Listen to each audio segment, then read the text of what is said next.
Welcome to my atelier, welcome to a stream, welcome to painting this course. I'm going to be continuing with my project Cyrillian method. Today I would like to really focus on developing the things that I talked about previously. So I don't really have a reason to waste any other time with introductions. It's going to be about the background and foreground and middle ground starting to work together as one composition, because previously I had a feeling that I kind of disconnected it for sake of solving certain problems with proportions and positions and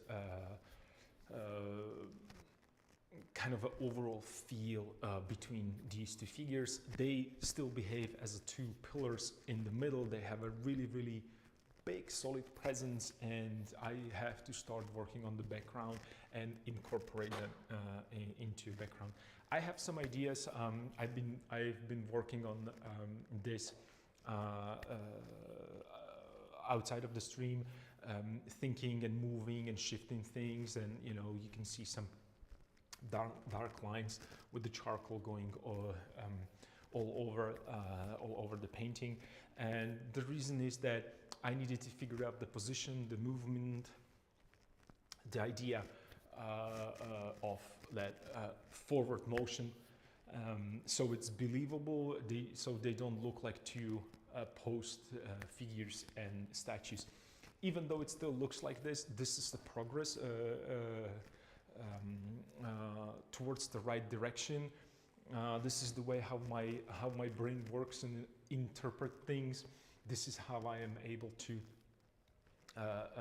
go step by step towards the final result, which in this particular case, final result, it's not this painting, it's the because this is just a fragment. For those of you who watch this this painting, this course regularly, you already know that.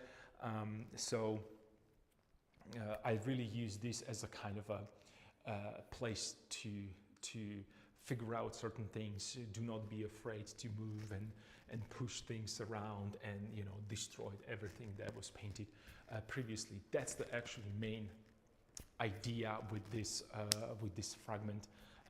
Just not to be afraid and just develop certain ideas within the composition, and then what that composition serves, what's the purpose of the composition to communicate a certain message. So that's just a really short sum and introduction of what I do here. But this is for those of you who don't watch the stream regularly, or maybe you're just watching it the first time. Really quickly, at the beginning of every stream, I talk about my palette and my resources. So it's very simple. It's just a palette with the colors laid down in a kind of a color wheel, impressionistic idea of warm and cool. So I use warm colors and cool colors variants. You might see that I have a lot of reds here. Some of you that are watching right now might be, oh, everybody's talking about the limited palette, how important it is to have a limited palette. Well, I have a red hue here, so that's just the one hue. And the reason why I have so many different ones is that they serve at different purposes. I don't specifically focus on the brands, the paint brands. The things that I focus on are properties of the color, of the pigment. So I have a warmer, cooler, lighter, darker. I have a transparent, and I have an opaque. They're all reds. There's all red hue, but I have a different variants. These are all yellows towards, this probably is the orange, but all these are yellows. This might look green, And the reason is because it's a different brand. I'm experimenting with this kind of a greenish sienna rather than just a warmish orangish, just to counterbalance certain mixtures. I have a titanium white and I have a ivory black. I have my blues, greens right here. So this is nothing new for you who paint and for you who are familiar with painting setup. This is nothing special. There's no secrets there. I have brushes right here. I have a bunch of other brushes here, down there. I use all kinds of brushes, but mostly cheap household brushes, because the way how I paint, the way how I apply the pigment on the canvas, I really damaged these brushes. And also my surface, it's really rough, which works as a sandpaper for brushes. So you can see that I go, through the brushes. These might be the stages of a healthy brush. All the way I'll get into really small point like this. They all been same length, but I just really brush them off. And again, it's the way how I apply the pigment, how I like to work with paint. I remember my master once in my studio told me that you're not in the business of painting fences. You are a painter. You're using oils, so you should use the full motion of the brush, the full motion of your hand, not only just the wrist trying to kind of color the specific shape. So it was really something new for me, and I started to move the brush across. The handling of the brush is different, and everything that I do with my hands served a certain purpose. Sometimes I want to apply the paint, sometimes I want to scrape the paint, sometimes I want to do a certain motion, and I want to treat the edge differently. So these are all valid ways of applying the paint. So sometimes you might see it in the stream that I really brush the paint in. Sometimes I just lay it on the top. I'm searching, I'm looking for different effects. I'm looking for different textures within the same medium. So I don't really use any extended paste or some quick drying medium, nothing like that. Maybe some sun-dried or stained oil, if you wish, which is like a thicker version of a linseed oil. That's about it. And I use mineral spirits, odorless mineral spirits, and my mixture, my medium, it's odorless spirits with linseed oil mixed together. So there's no magic going on there. I have my digital library on this side, which I use mainly for anatomical references, because I have plenty of those. I don't have a life model, so a lot of my work it's from imagination, which creates a lot of problems. But I don't want to rely on the photographs, because I mentioned this a million times. There is a great help having a really good source of a photograph of your figure. For me, it doesn't work that well, because I like to change things around. I don't like to be bound to a specific position, and if something doesn't serve the purpose of improving the composition, it might not even be there. That's probably the main reason. And the second, really right behind this reason, is that I get really bored really quickly with just one static image that I look at, and I just kind of get into the mindset of just coloring, and I go like a paint by number. I think that you might see in those canvases that you have the numbers there. There's nothing wrong with it. By all means, I have seen a great paintings being executed by using photographs. For me personally, I'm bored with doing it. That's the only thing that prevents me from using photographs. Then I also have books, which is way more important for me, and I have a Caravaggio, Velázquez, Rembrandt right here.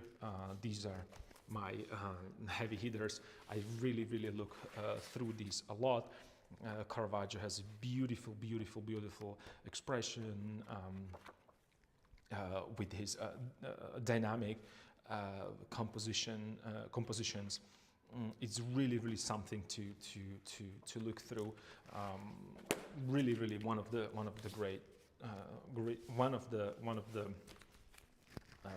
greatest painters, greatest masters ever lived. So I would highly recommend you to check this out. Of course, Rembrandt, I'm not even going to talk about it because I talk about Rembrandt all the time, always. But Rembrandt, it's someone that has answered to most of my questions when I don't know what to do and where to go. And again, I struggle with these paintings. I always refer back to Rembrandt, and I'm asking questions about my painting the same way he had to ask himself, how am I going to deal with this? What kind of edge I'm going to do this?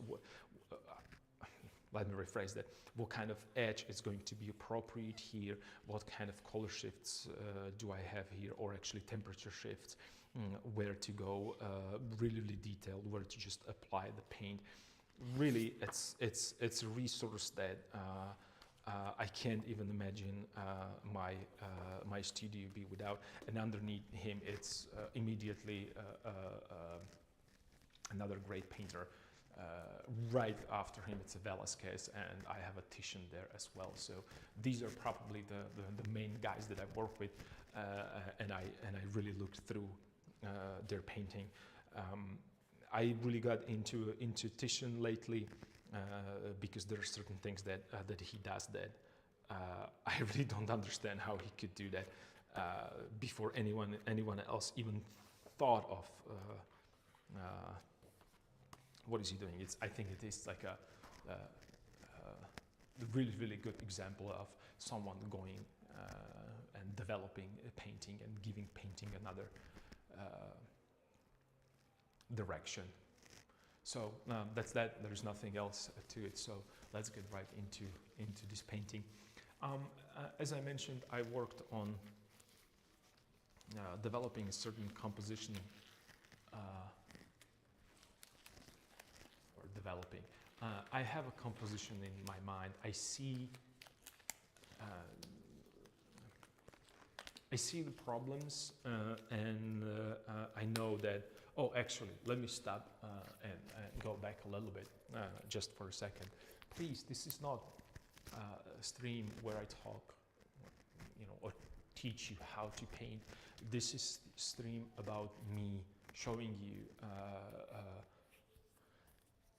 how difficult it is for me to paint, and I know that a lot of you might have the same problem, and I know this because I am a student myself, and I always be a student till I die probably, because there is so much to learn, and especially today with so many resources, it's just too many things that you need to consider when you do your own painting. So instead of just watching and wasting your time, grab paper, pencil, brushes, paints, watercolors, acrylics, oils. I don't really care. Grab a clay and do sculpting, do digital painting. I really love to do a digital sculpture and digital painting. It really helps me, and work alongside with me. That's probably the best way to enjoy this stream. So I'm really encourage you to do that. Don't really waste your time with just sitting and watching. And if you are sitting and watching and enjoying the stream, and you're enjoying this painting, this course, that's great as well. But I would like you to start unlocking that creative potential. So that being said, creative potential. I am really getting into these into these. Um, how would even I put this? I have a discourse with myself about this painting. I really come to studio every day in the morning, and I'm looking at the painting and I see so many mistakes and I don't even know where to start. And that happens. It happens to you, it happens to me, it happens to everybody. The answer to these problems is persistence and dividing these problems into smaller segments. So I know that there is a problem with knee, I know there is a problem with feet, I know there's a problem with head, background, just, you know, zillions. I can't just be discouraged by this. I really have to think forward in terms of, oh, I'm just gonna step by step figure it out. So today I will focus on A, tomorrow on B, and if B shows me something about A, I will just go back and change it. And that's painting in a nutshell. It's just a puzzle. And I treat it like a puzzle. I'm asking myself questions, and I'm being really, really honest about the answers. Yeah.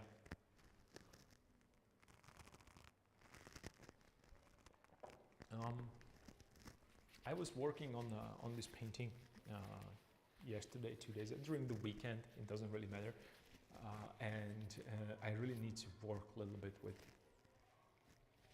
that background. And I think that I should jump right into it today. And when I say background, I mean the back row of the people. I'm liking certain things. I'm not sure about the others, and I would like to really have a clear vision of what the background is going to be, because as it is right now, I see these two figures as a cutout. Like, they are not connected to a background, and I really want to connect it to a background. I kind of feel that they are connected here with the ground through a little bit of shadow, right? And it's not finished by all means, but it has some kind of a ground, so they're standing on something. Whereas the background, it looks like someone put something blue behind them. And I should probably adjust the camera so you can see it better.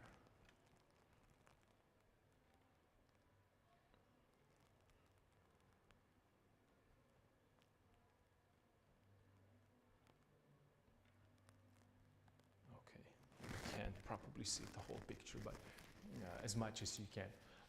So I might put it a little lower so it's at least in the frame. And you see it under the angle, so there is a perspective plays a big role into this, but trust me, this is the best position of the camera I can do with canvas this size. It's just, no matter what I tried, what I did, I was always in the way of the camera, and it was really confusing for people to watch it. I was confused when I was watching it myself. So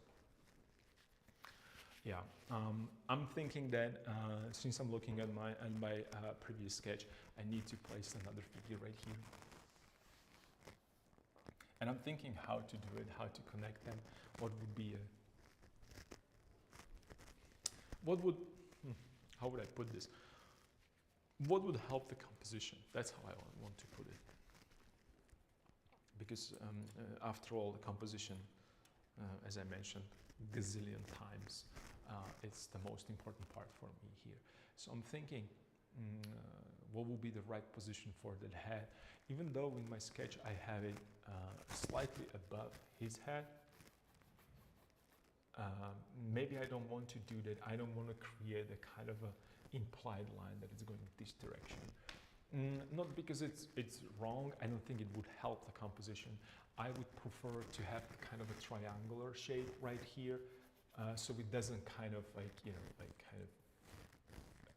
goes to nowhere. That implied line, and then it seems like it would kind of repeat this kind of direction, and this as well, and I don't want that. It's too much of a repetition of the same diagonal of the same angle. So I really want to probably push it slightly lower. And if I push it slightly lower, I'm going to change the size of the figure. So, and this is the big question, should I move this lower or push those figures all the way in the back so they don't really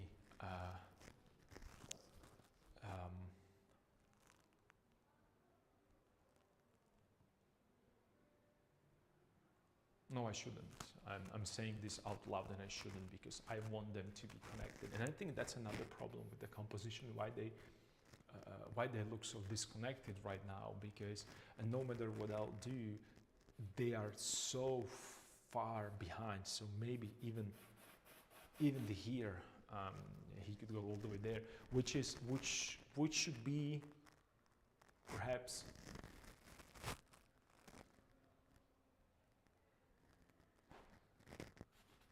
where I could have him.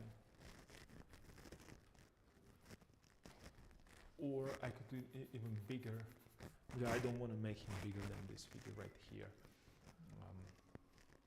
because I don't want him to be as prominent. But maybe if it's the same size, it doesn't really matter, because they are quite close to each other. And then I'll push these into background as I have right here. Let's try that. Let's see how that's gonna work, and how big should it be. Let me check my references.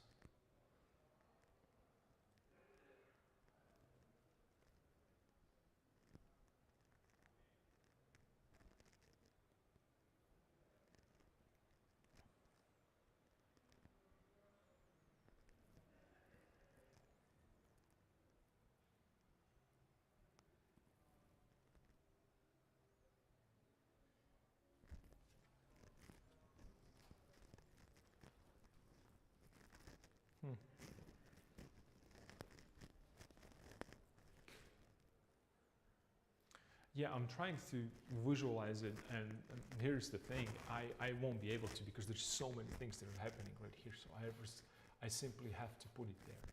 There's no other way to deal with this. And I'm asking myself, am I going to do it with a charcoal, or do I go with the paint directly? I'm not sure right now. I think I'll go with the paint directly, because there's I need to move this all the way right here, I think. I said that I'm going to go directly with the paint, and I'm already have charcoal in my hand, because I like the way to work with charcoal.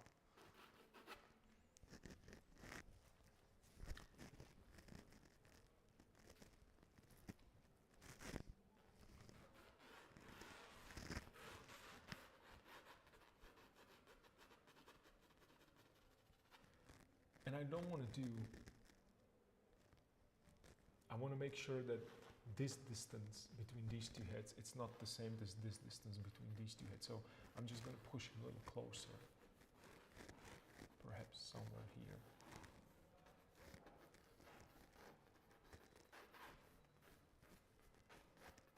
I'll maintain this. And then again, and I'm doing the same mistake. I'm just kind of creating the same kind of a shape, so this needs to go. This needs to go. I'm thinking how to proceed, so it's just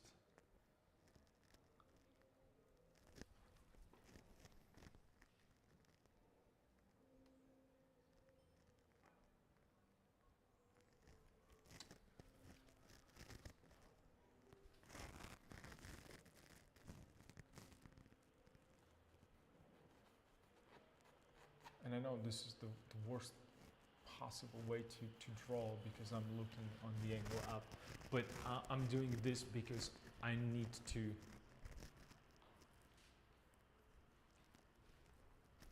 he has to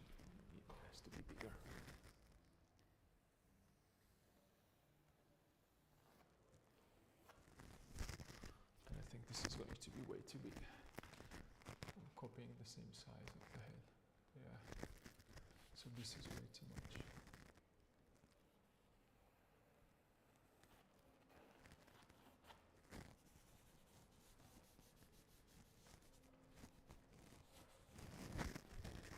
And as you can see, I'm backing up, so I can judge it from a distance. And I'm going to ask myself a couple questions. If the head is this big, right? So from here to here, I know that I have 1, 2, 3. These are my 4 heads. That's just way too big. It's way too big. So it needs to be smaller, significantly smaller.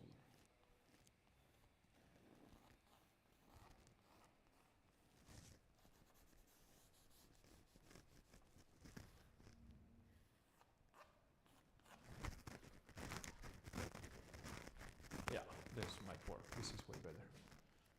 And I don't know if it's if you can see it, but I'm really trying to find the proper size within the composition. One,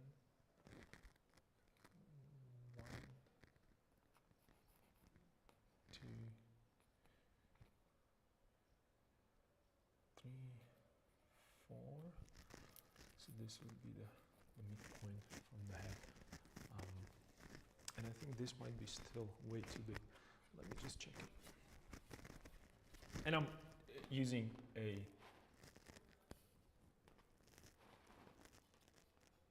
just a standard 8 head count, and yeah, that's still way too big. Or 7.5 head as my reference, as my canon.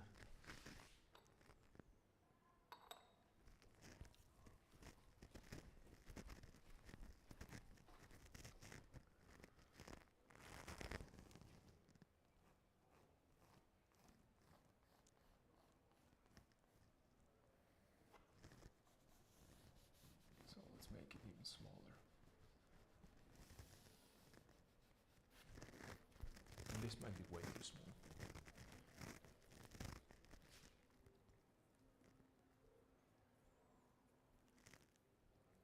No, maybe not. Maybe not. Let's try this. This seems like appropriate size for a 7.5 head. Let me try this. And then again, you can think of this as it's a 7th, 8th, 9th century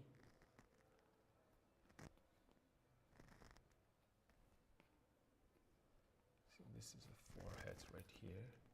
So people were not that big at that time. So 8 heads is probably way too much. Yeah, this is cool. This works. Way too much because it's kind of that Greek Roman idol, 8 heads, which is just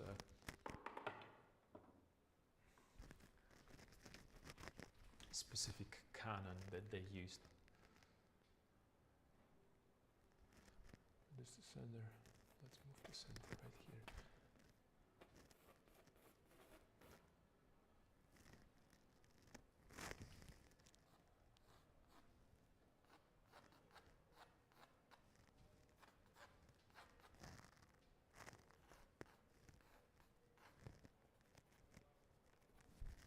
And I'm going to just loosely sketch the figure there, so I will have some kind of idea of that person. And I'm just really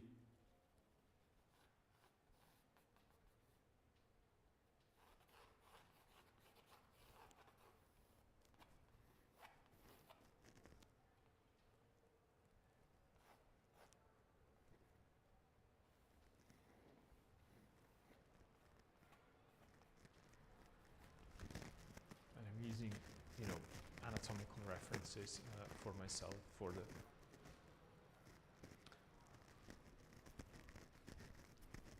figure, and I'm not sure for the orientation of the head Should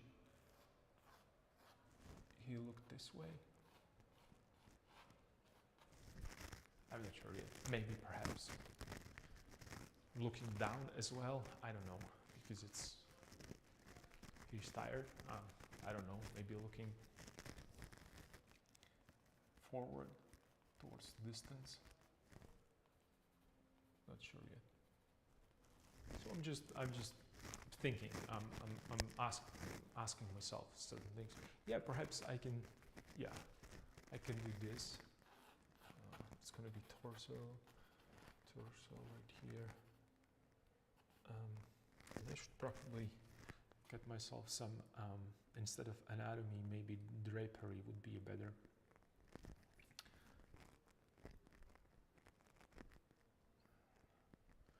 Yep, okay. So I have another file with draperies that, you know, I just want to create some kind of a folds and how they can fold. So this way. It can continue this way, right here.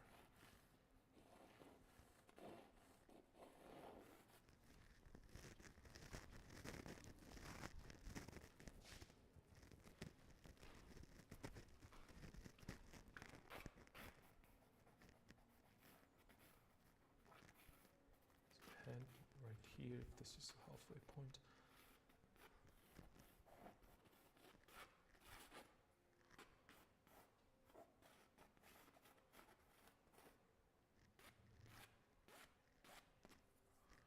Thickness of the leg, it should be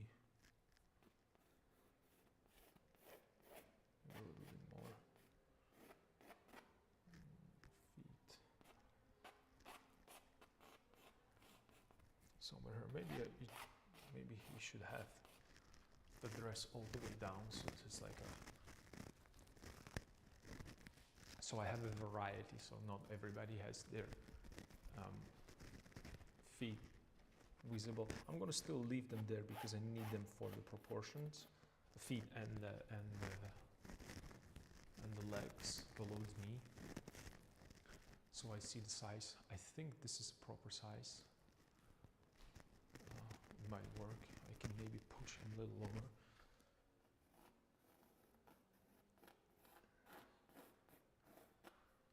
Okay, and I'm gonna check the size of my foot with the size of the head. Okay, pretty good, pretty close.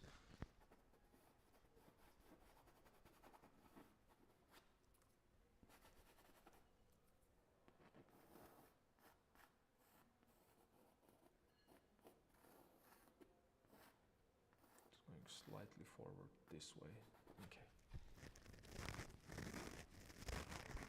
And I don't know if this is possible to see on the camera, but okay, cool. Yeah.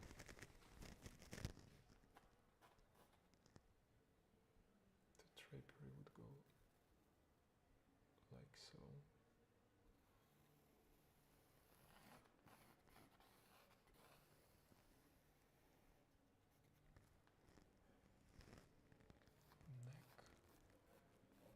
Jaw.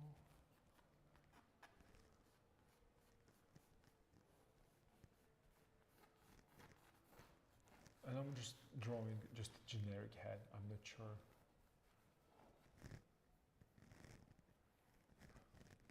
How is he going to look? Just a generic head. I need the placements for jaw, mouth, nose, perhaps. Just little details. Little details, not that I'm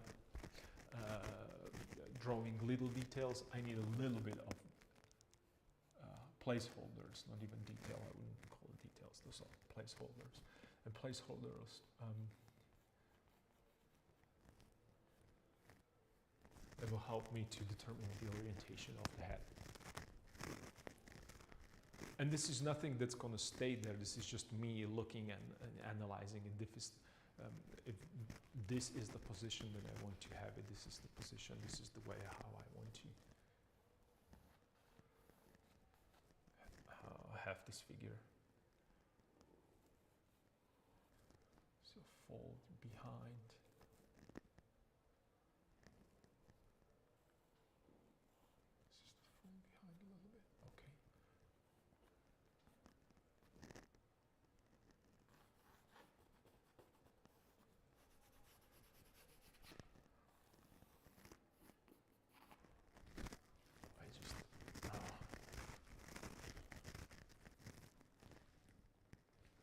And I need to check my trusted mirror, and I'm looking into the mirror reflection right now, and I'm trying to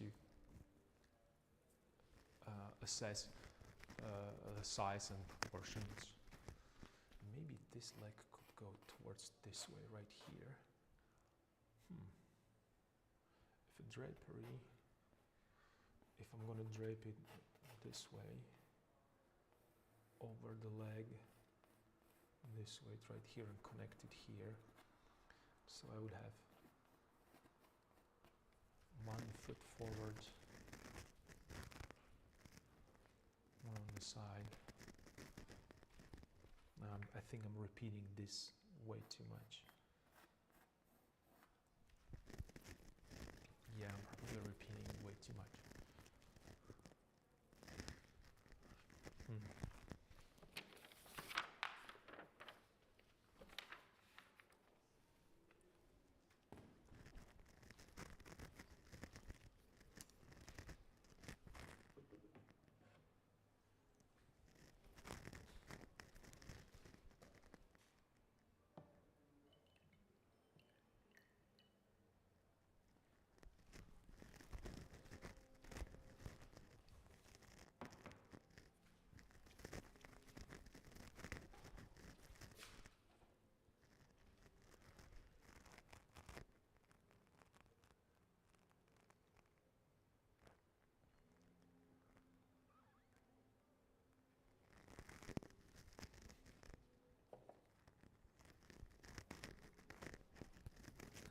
WWRD, what would Rembrandt do?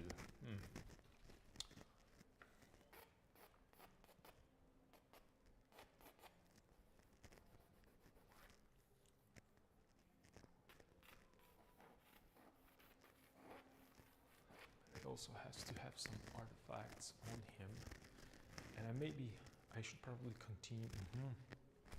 Maybe if I have this going this direction, this needs to go this direction. So what if I turn his head towards them?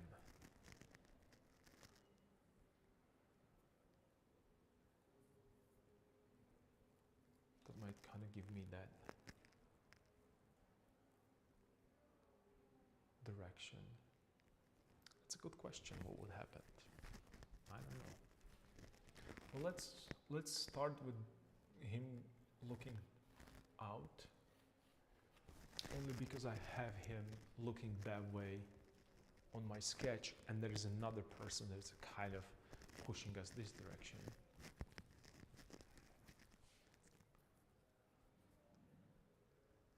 Yeah.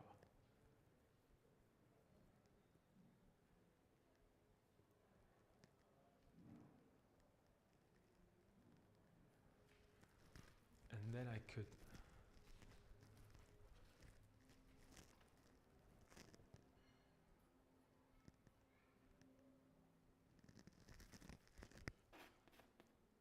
create his shadow.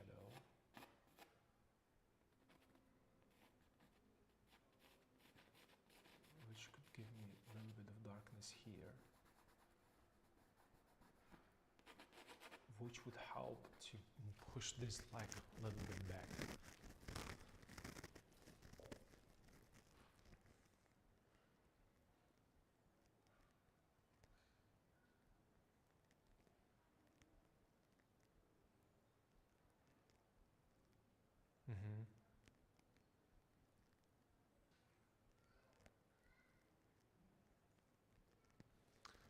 That might work actually. That might work actually. Let me just see. And this is the reason why I like to use charcoal, because I'll just wipe it away.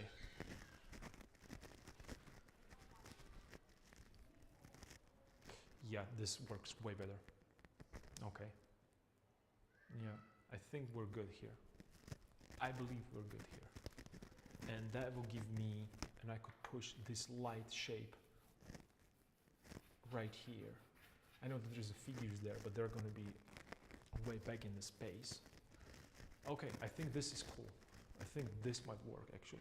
I think this is something that's going to help. So I have this figure placed right there. Let's focus focus a little bit on the other side. So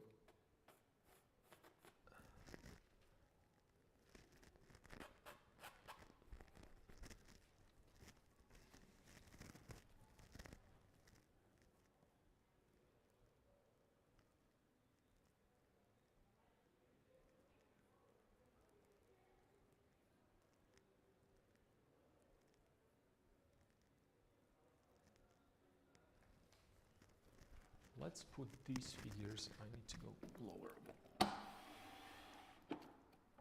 even lower with this because I cannot reach this. Let me see if I have a reference, because I know that I was working on these two figures separately, that they're holding that.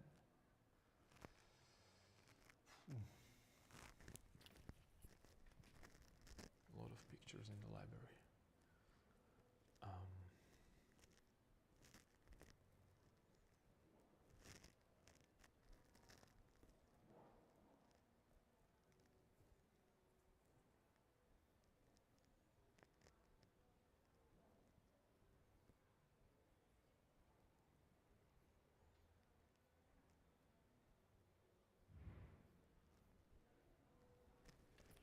How far back was it?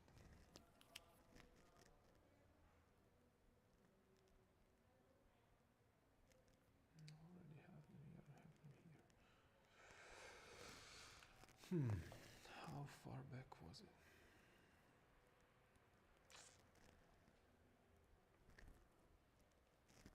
Never mind. I have a different reference for them, so let's see.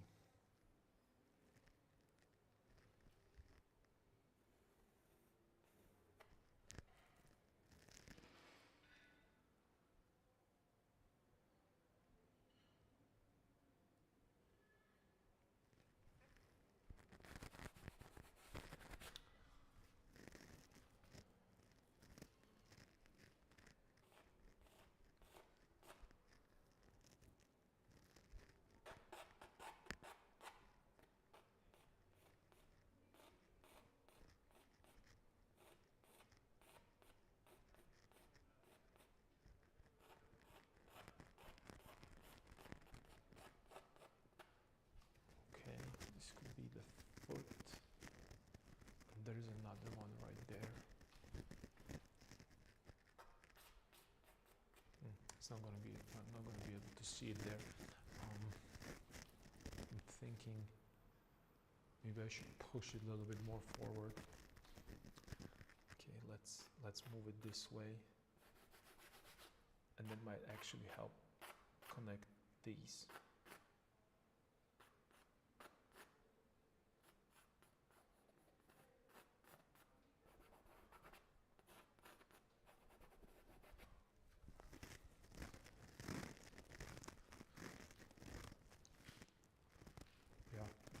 This might work. So it's this direction and it's going this direction right here. It's going up here and there's a figure right here.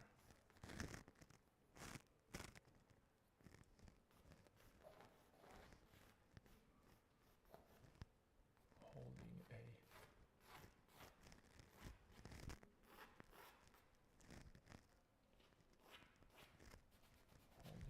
icon, or carrying icon rather.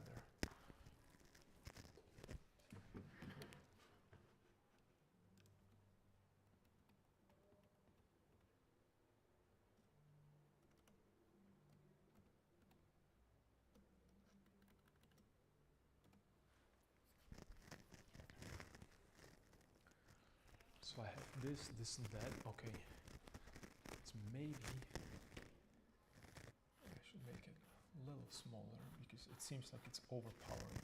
But I don't want to make it exactly the same size of the book right here, because again, it might compete for attention. But I need something there, so it kind of so it doesn't look.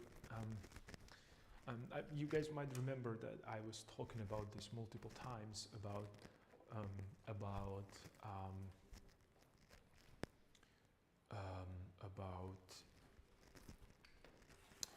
unity within variety and variety within unity, which is very, very, very important idea in composition. You want to have things that are different and they're moving all the time, They are kind of interesting. Whenever you look at the different parts of the painting, you want to see something new, something different, but then you don't want your painting to look like it's like a separate piece, like it belongs to a different painting. So that's why you have to unify it.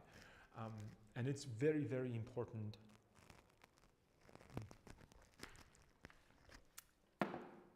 Concept.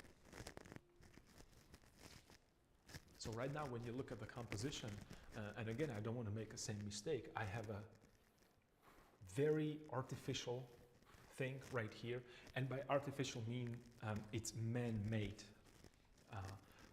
It has right angles.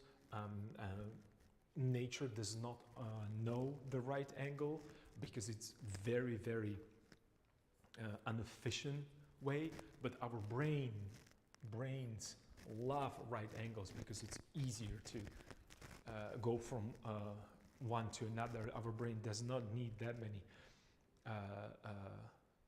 much energy to understand what's happening. It's a right angle, right angle, right angle, right angle, thank you, and it moves to another position.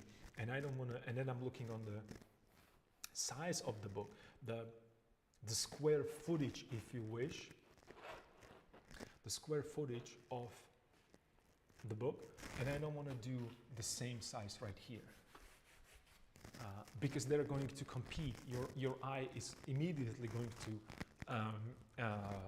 think of, oh, he's holding book, they're holding way bigger book, and I don't want that. So I need to create a different shape, so maybe I should elongate it a little bit. In my sketch, I have the position for a book different, and I was thinking about that, that my sketch has a better, more pleasing,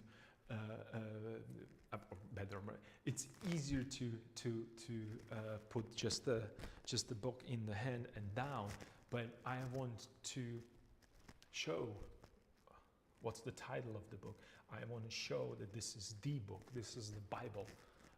They are bringing to a land where my country is right now. So it's very important. If this is a painting, and the main idea is about the journey of language towards my country, and a journey for. It's really difficult to. It's very difficult for me to translate the visual image to a language right now. Basically, what I'm trying to say is that this book, it's a Bible that was translated into a language that was used in the territory where my country is right now, and not only was translated, it was fourth language that could have been used as a liturgic. It was the language that could have been used in the church, in the Catholic Church, or in the Christian Church at that time, because there was no division between Catholic, Protestants, and Orthodox, and any other branches of Christianity. It was just Christianity at the time. So it was Latin, Greek, and Hebrew, I believe, and then this was the fourth one. So I need to show that the importance of that book. That's why it's in front of us, not just in the hand on the side, because I felt that it lacks the importance there. It seems like, oh, I'm carrying some books when I'm going to school. No, I'm carrying the book, which represents, in this particular painting, it represents the education, because people could educate themselves in their own language. That's very important for me. And that's very important information or idea that I want to communicate with the viewer. All right, enough of philosophy. Let's get back to painting. So I'm creating similar shape. Let me rephrase that. I am creating unity. I'm unifying them, but I need a variety between them, so it cannot be the same. And right now I even have a problem with kind of these diagonals being the same. So I'm going to just change it a little bit. Maybe this would be better.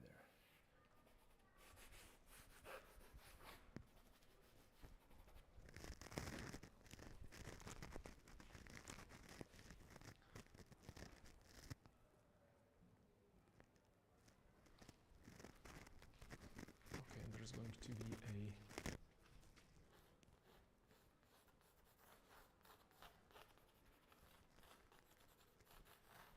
figure that it's holding it.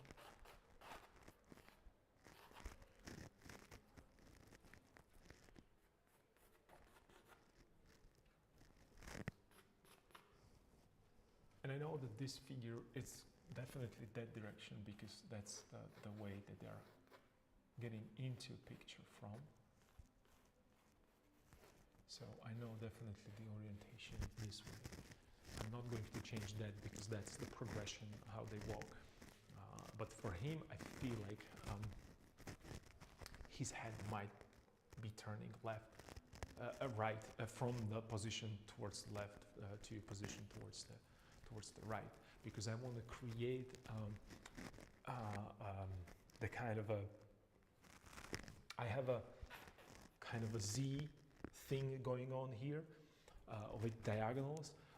Those are really on the flat surface, but then I want to kind of expand this in direction towards or in the depth of the painting. So even though these are on the same surface painted, I want the viewer to understand that this is a front of this guy in the position, in the depth on the Z-axis.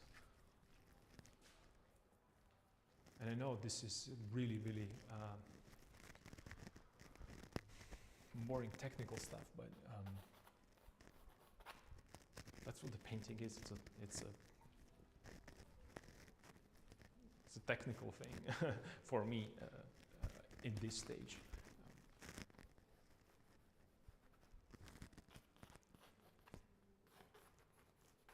Actually, painting, it's not technical for me. Trying to explain something, it has to be in the universal language, which is a technical kind of language. So I need to use something common that we all use. So this is going to be there.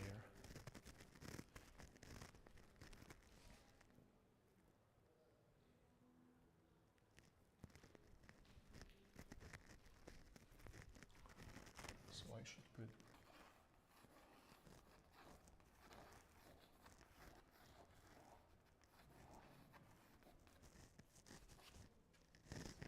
this direction. 1, 2, 3.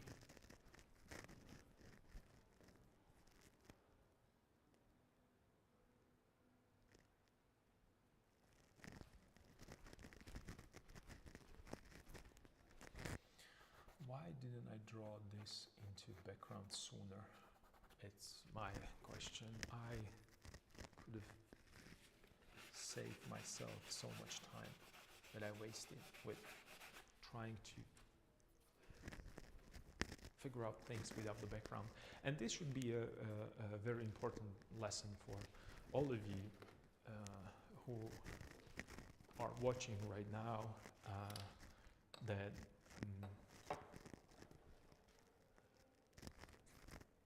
you don't paint here, you paint in the whole painting.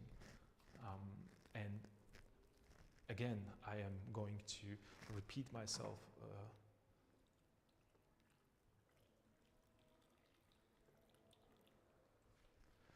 I'm going to repeat myself, and I will say that whatever little piece that you are working on here, it's going to affect the whole canvas because it's part of the canvas.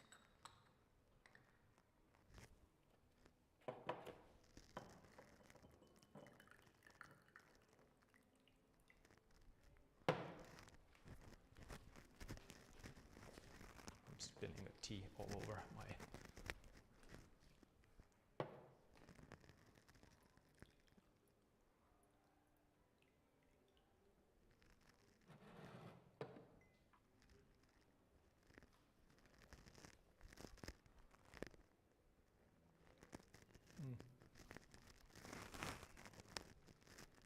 I feel way more comfortable looking at it right now, even though it's just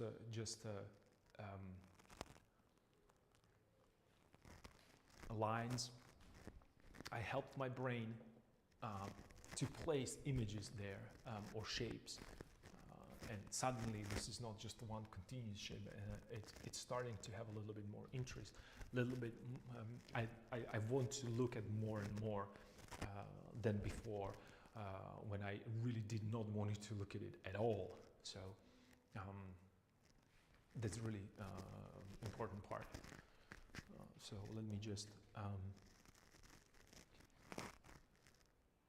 and maybe I should put the background figures there as well, but I'm not sure. I'm not sure if they are necessary in this particular fragment. Maybe they are, I don't know.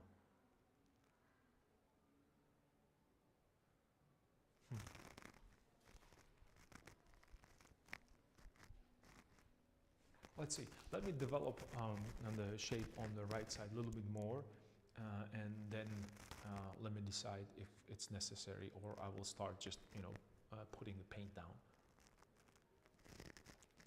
Because again, I'm going to change, whenever I start putting paint down here, it's going to change the relationships between these things. So it actually might be.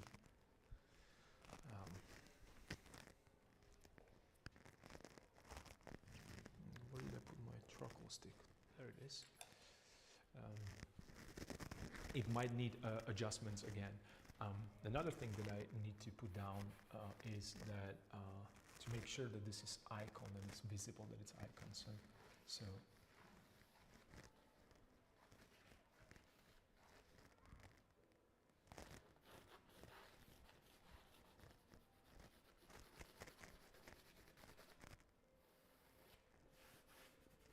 make it a little smaller. I think it needs to be a little smaller. Okay, yeah. Yep, a little smaller. And this direction.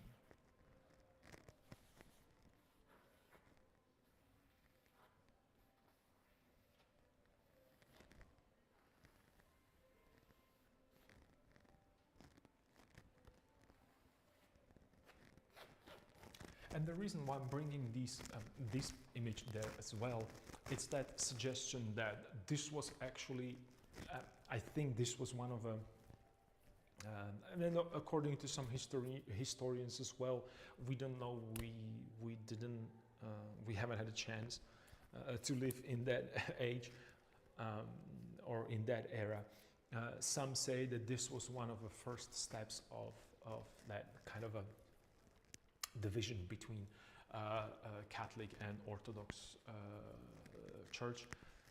It was a fight for a control over the areas of a central part of the Europe, whether it was Franks at the time or the Byzantines, because these guys are going from the Constantinople, which was the capital of a Byzantine. At the time, I believe that I'm pronouncing it correctly, and if not, my apologies. You should double check me on these facts because I tend to make mistakes. Sometimes I think the correct idea, or I'm thinking about correct things. So for some reason, I say something that is absolutely wrong. I don't know why it's happening. Simply my brain doesn't work the way that I would like to.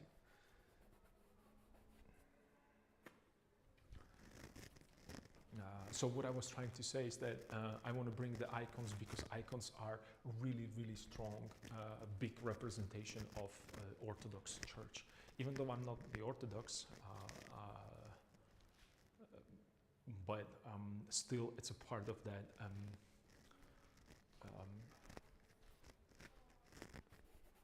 that history. And they came from a Byzantine, they came from Constantinople, and they were carrying multiple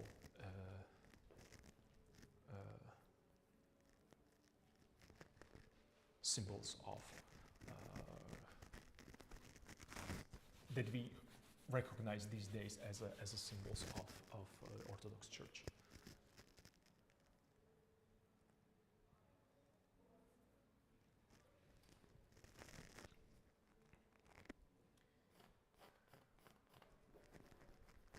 Push it all the way here.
Actually, right now when I'm looking at the shape, this looks like a nice position for this. Perhaps it should be like this. Maybe. And you can see that I'm jumping back and forth from one to another. The reason being is that I'm trying to connect everything together, and I'm stepping back all the way out of the frame because I want to see the whole painting at once.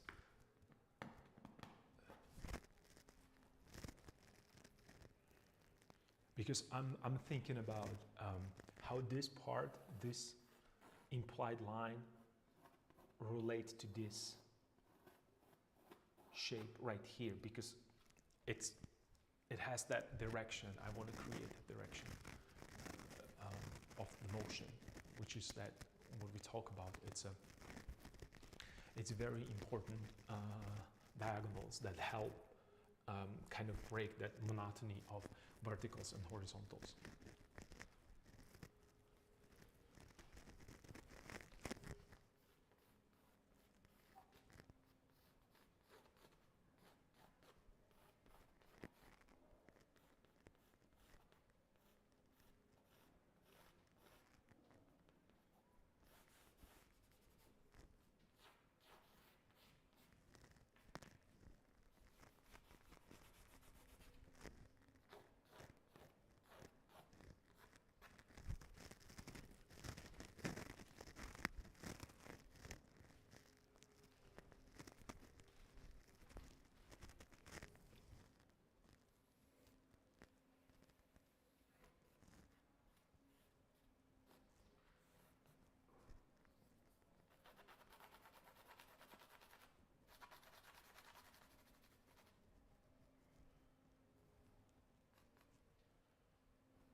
So on that icon, I am actually,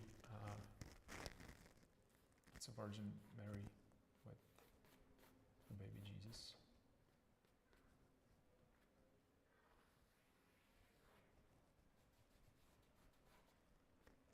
But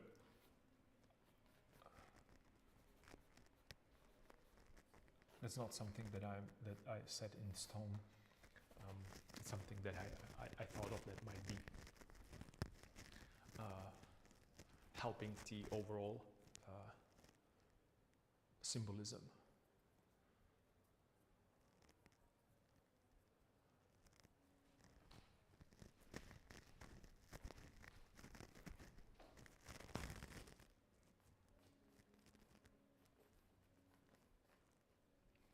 Maybe he should be looking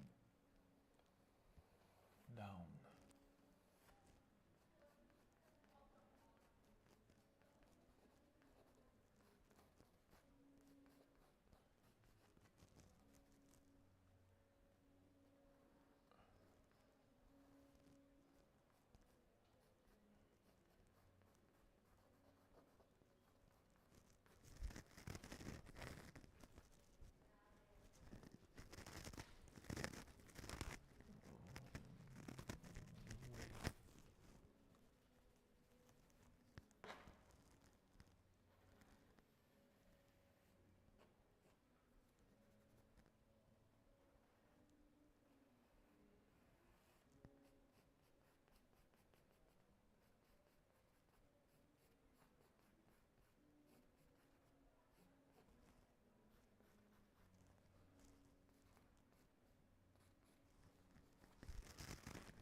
Okay. Yeah, perhaps this would be better. And I'm checking and controlling the size from a distance. You just see if it works, the size of the head. 1, 2, 3, 4. So again, I'm using that Canon, the same principle for 7.5 heads. If this, yeah, maybe a little. Should push this a little lower.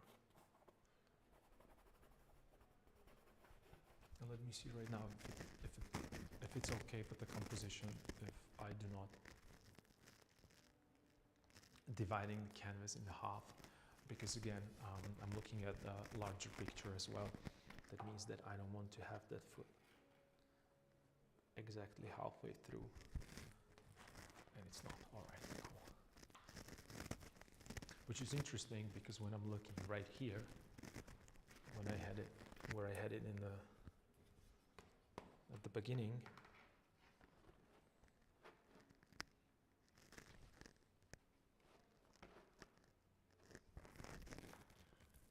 it was almost exactly in the middle. And this is something that you really have to be careful about, putting these on the halfway points, because it kind of it's not that it's bad or wrong, no, by all means, no, it isn't. It's just it has to be intentional. It shouldn't be just random. I think it should be intentional if you're putting it there, because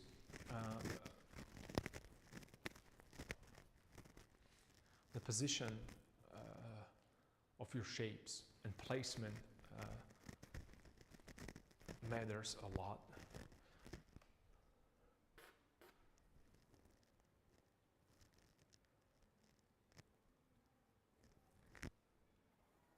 Way too steep.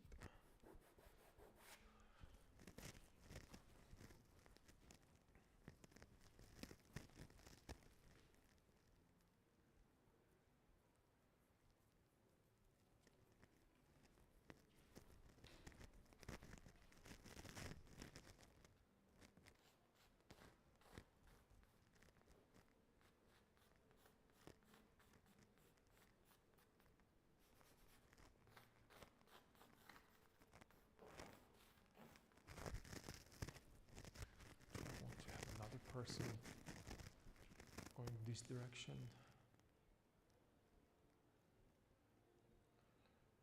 Well, I have to figure this out.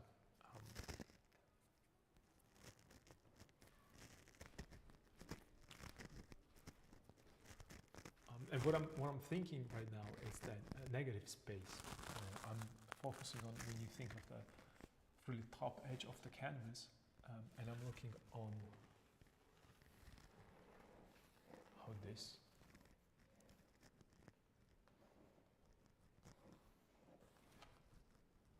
this light shape right here works,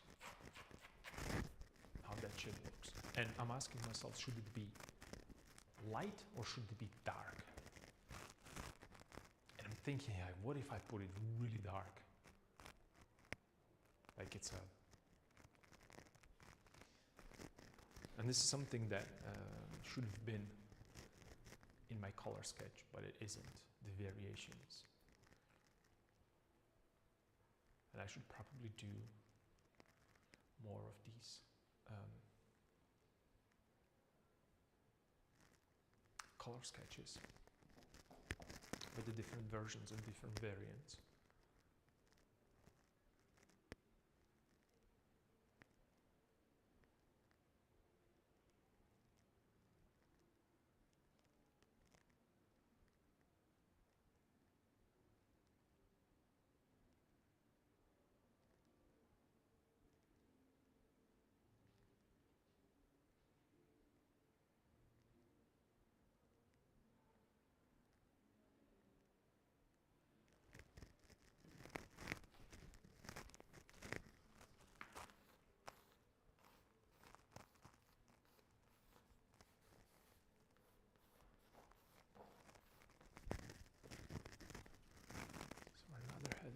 Here.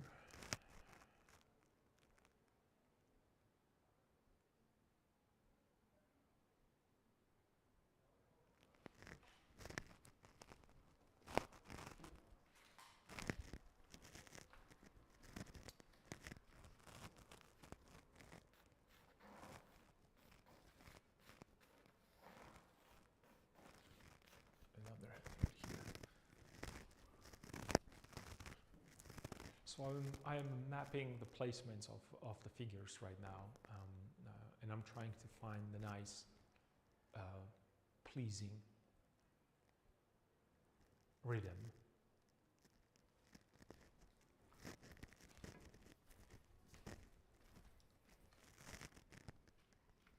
And I see that I have 1, 2, 1, 2. That's too much of repetition. 1, 2 repetition. 1, 2 repetition. It doesn't really work that well for me when I'm you know when I'm thinking about that.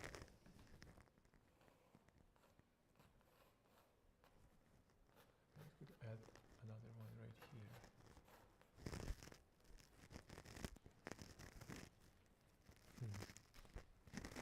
I know that I have some reference sketches that I did of these, again, somewhere in my library.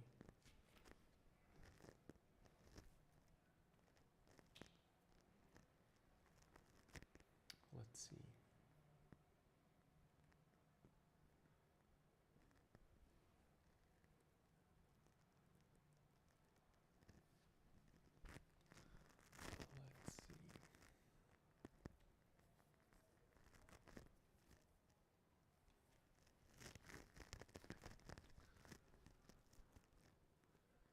What if I put this one lower?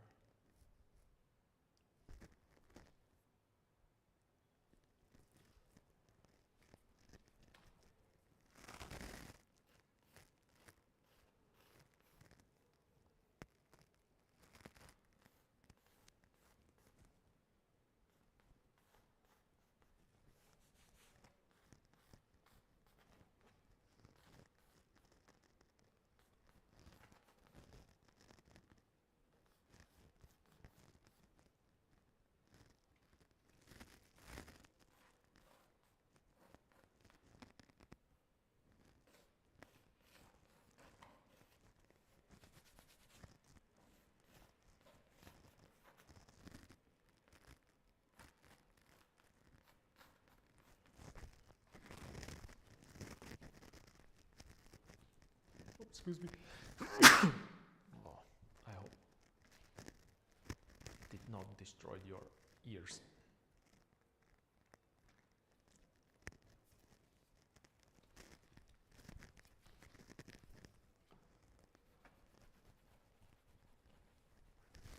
this is the time where I would probably, not I would, this is the time where I should use a paint, because I need to, because right now I'm drawing this, but what I draw still interferes with the dark versus light shape. So it might be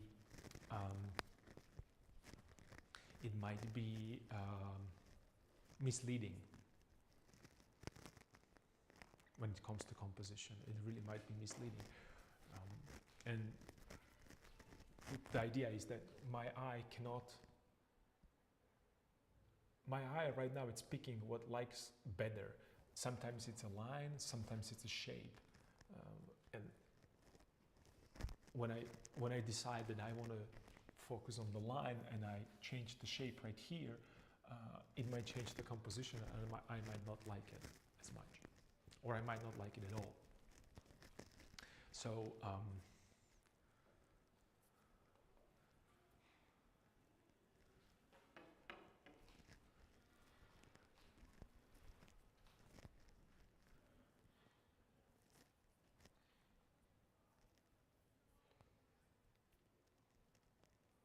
yeah, let me just maybe try one thing.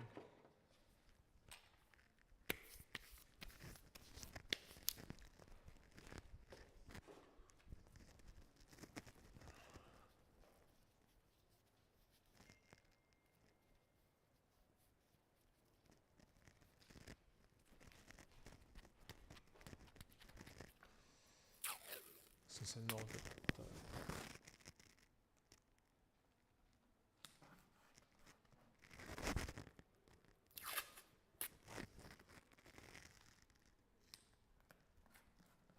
I'm just covering that shape that is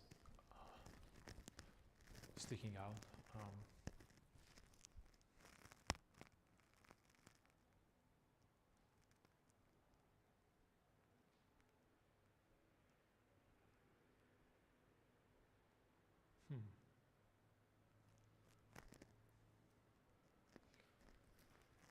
See, this is exactly what I was talking about. If I get rid of things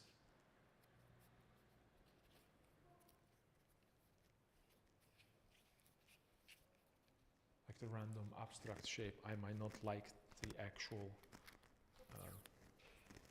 too generic organization of things that I did right now. And I'm using just a cheap masking tape just to get rid of these very visible shapes. And I can do this because I have a light background right now. If I had a dark background, I would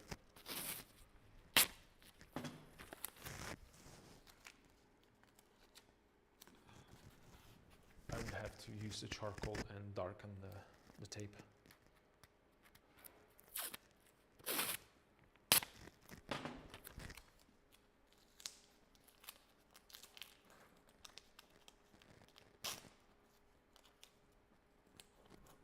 So what I'm doing right now, I'm painting with my tape, and these would be the brush strokes, and I would make this lighter. And right now I can judge, and this is probably the best way to for you to see right now the difference on your screen, because you can't really see the tape, you can see just the shape. And right now I'm asking myself if this, and I'm standing all the way back. I'm sorry you can't see me on the screen, because I'm all the way back and I'm trying to see my painting from a distance. So I see it from the top corner to from the top corner to the bottom corner, from left to right. So I see it in its entirety, and I'm also looking in my mirror right now. You can see me. And I'm looking into mirror reflection, because if it's a good composition, it should work either way.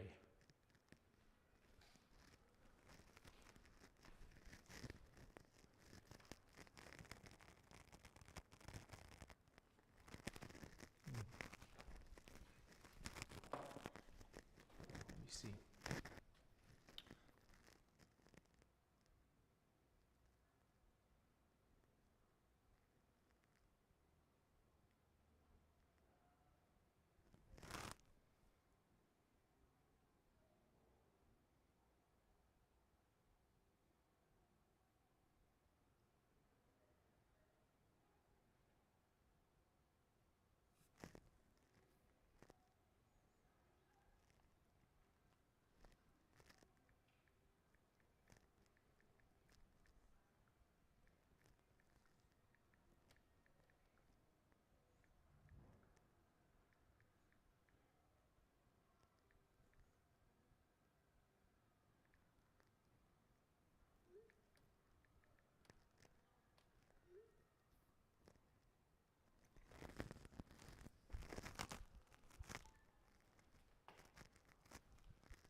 Same goes for this. I'm looking at, and this is something again. Only if you are really, really, really critical to your own work, you can truly see it. And I think that Rembrandt was very critical to his work, because I don't see it anywhere in his painting. Look what I did. I put the figure right here, but I have this going this direction. I have this going, and then I have. It cannot be this way. It simply doesn't work that way. I put them. I was trying to avoid putting the heads in the same position, and I inadvertently put the shoulders in the same position. I don't know. Why am I doing this? And that's something, I know why I'm doing it. This is what I was talking about our brain, that we try to put everything in verticals and horizontals because it's easier for our brain. It does not need to put that much energy into it to recognize what's happening. It's just, oh, it's going from here to here. Perfect, thank you. No more problem solving.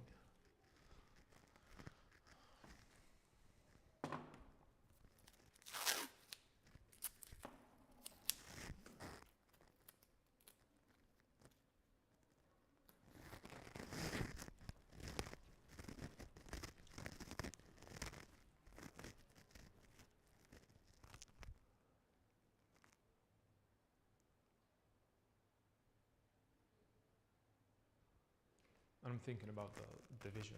I'm thinking that maybe I could divide or disconnect these figures to create a little bit more of an interest, because I have a disconnection in the larger, in the big sketch, but not there, but in the different areas. And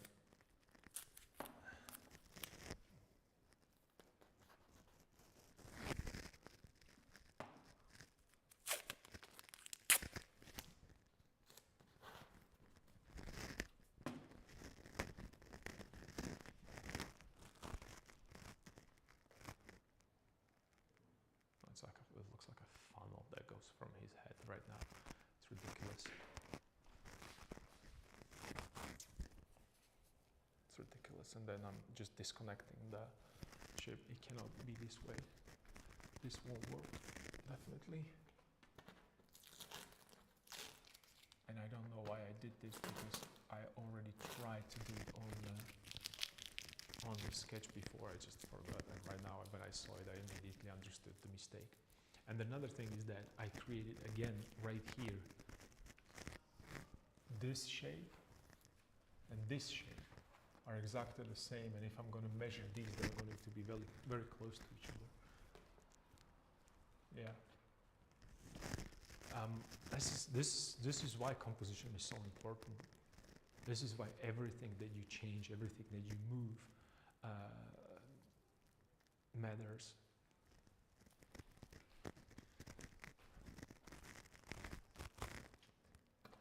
So this has to stay.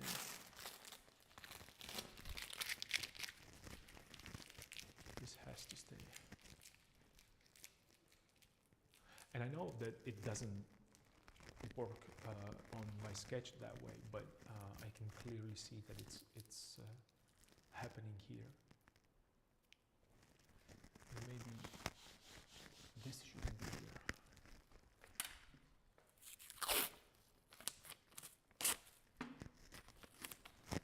Let's see.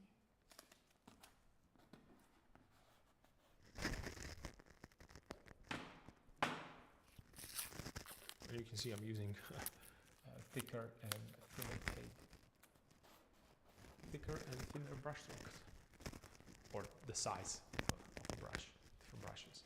See, it's immediately better, because right now it is a little bit more of a, but I need perhaps one more ahead right here. That will go.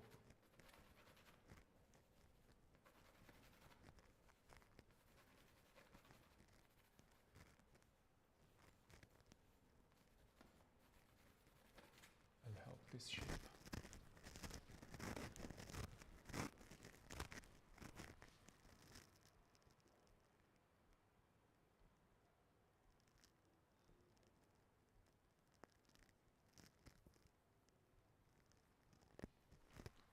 This is actually very, very, very important and difficult part for me, especially with painting. Create this nice, beautiful background. And I know that I talked about this before, but when you look at the work of Rembrandt, especially, he really paints another portrait with the background.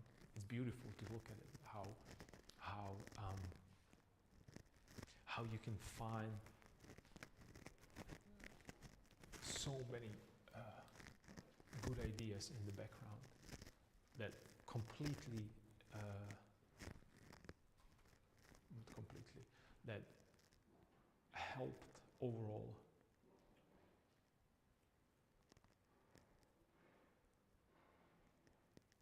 composition, even though it seems like it's just a flat shape, but it isn't. It has a different abstract brush strokes there. It has a different edges. It's really, really beautiful to look at his backgrounds. I really, really like them a lot.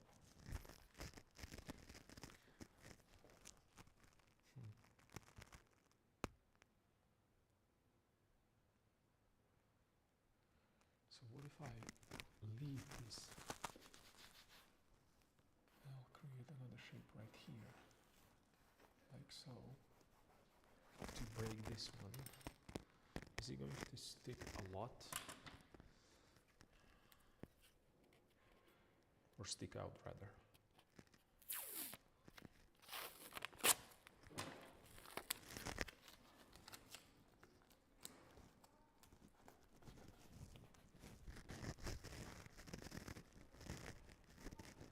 Well, this might work.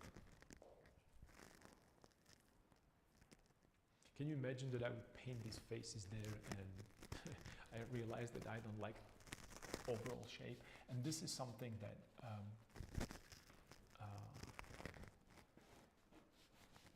I love about abstract painting, because this is nothing else, just an abstract shape. But it's very, very important, because unless that overall abstract shape is not going to work, it's not going to be pleasing, no matter what you're going to do, it's not, no matter how much detail you put in, it's not going to work. But I think this might work.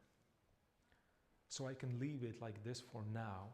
I have a approximate idea of where I want things to be and how I want them to be. And while doing this, I have a idea for another project in my head, which is great because, you know, I'm not going to be wasting my time with thinking about what else I'm going to paint. I have a canvases lined up with the ideas and with size, with proper size of a painting that I want to work, paintings that I want to work on. I wish I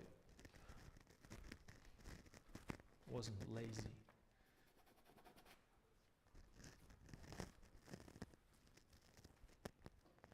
And I could paint 24/7, but I'm really, really lazy. So I'm not really a good example.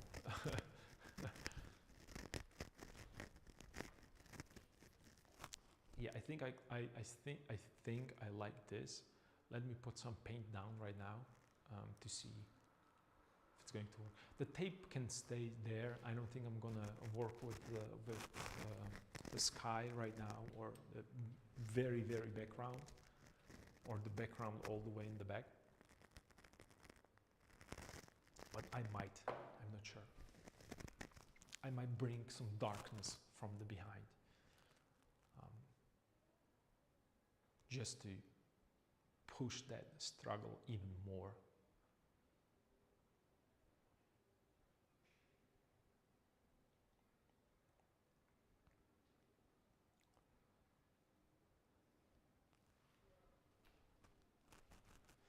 Yeah, let's start painting, since this is a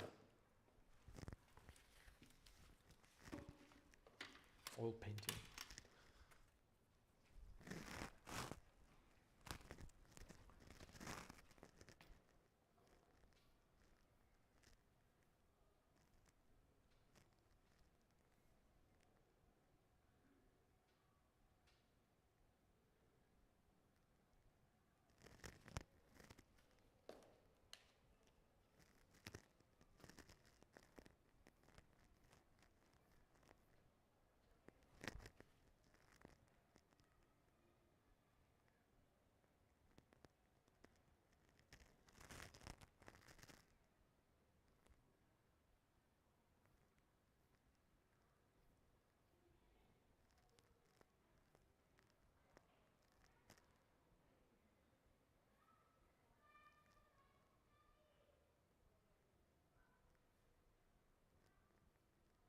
And I'm looking for references right now that I had prepared for the background.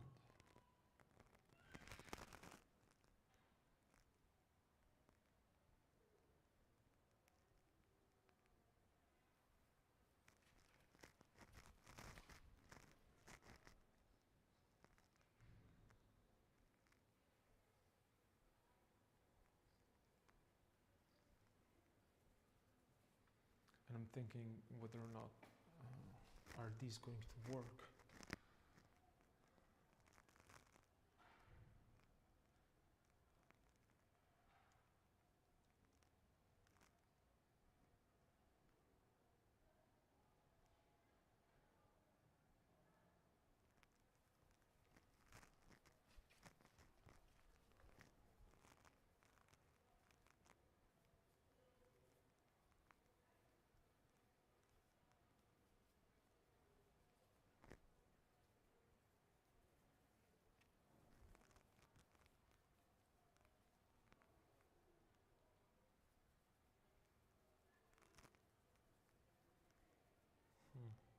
And I don't know where they are right now. Crazy. So well, we're gonna work from imagination. Why not? Let's just have fun with imagination. I'm just gonna go back to a simple drapery. Examples that I have here for fabrics, and yeah.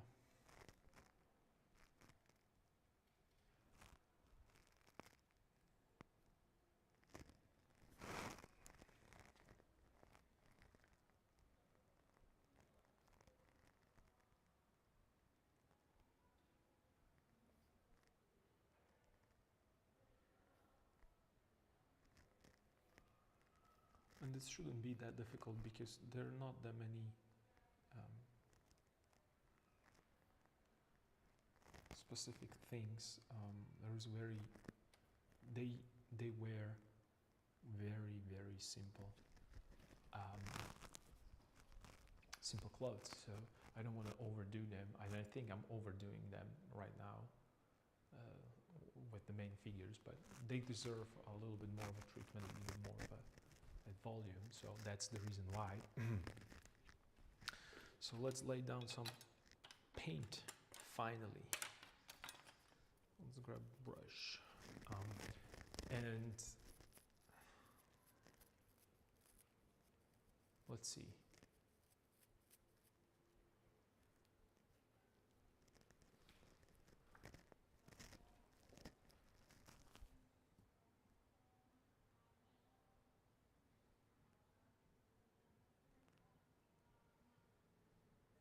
What about that shape if I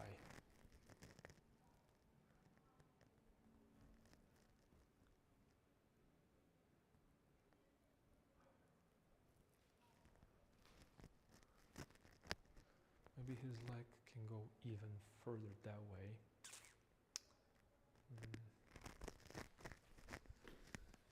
Just a second. Hold your horses. Hold your horses.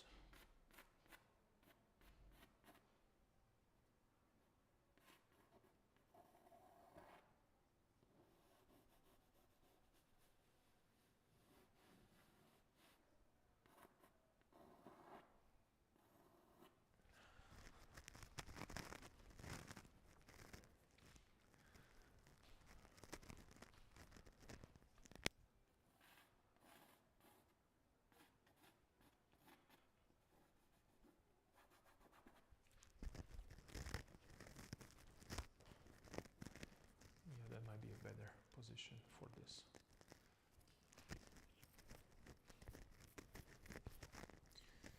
And I'm thinking that it's going this direction. You should have some kind of a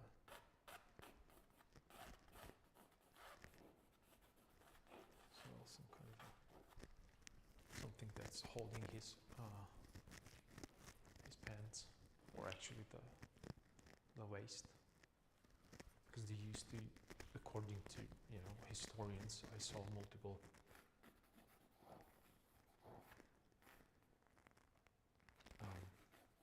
instances when they have all kinds of stuff hang from the belt, so I might use that.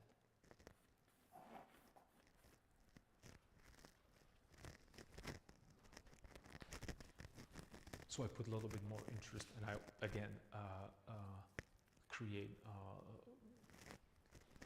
little bit more of a variety within the one unified shape, because again, I'm going to do maybe another mistake. I have one shape, another shape, and the third shape is going to be third vertical there. I don't want that, so it cannot happen.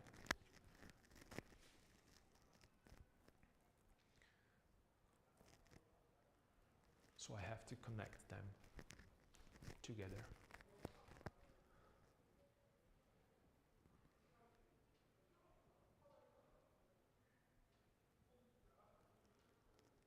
And I have to figure it out what to do with this angle.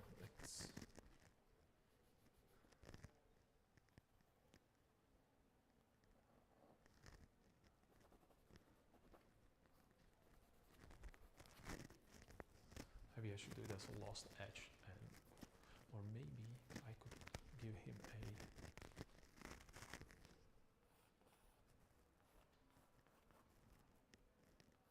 hoodie behind. That would erase this, which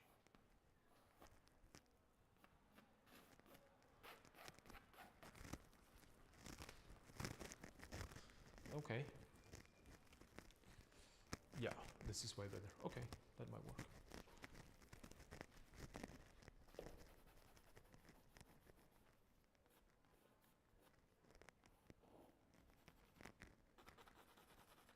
This could be a little darker. It's going right here. It's going to be a lighter spot, darker spot. Okay. Okay.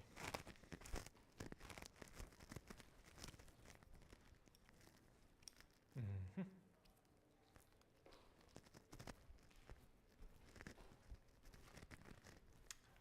Cool. All right, let's do this. I'm going to work with thinner paint.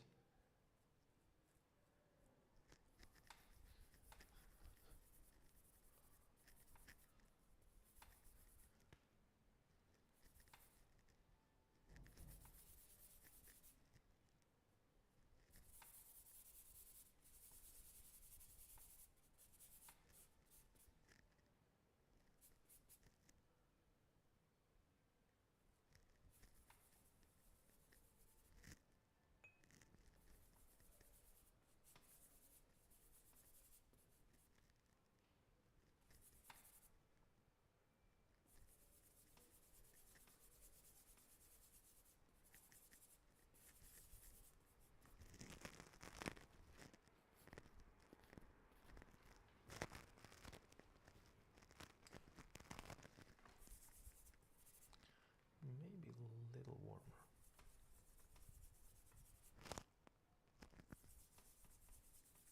Might be too much.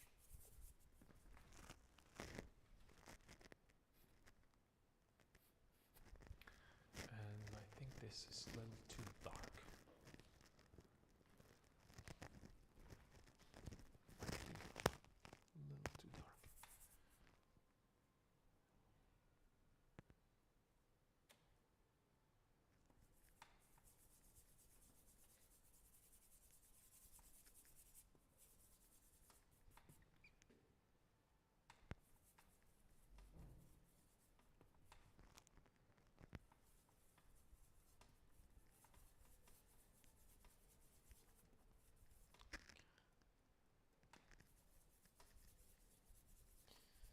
the other hand, what I'm thinking right now is that I could reverse that this is going to be light, this is going to be darker. So let's see.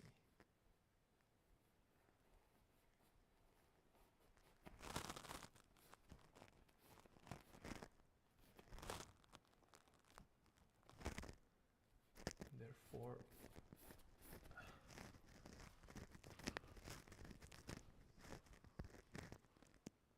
not bad, not bad.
And again, I'm doing the same thing right now with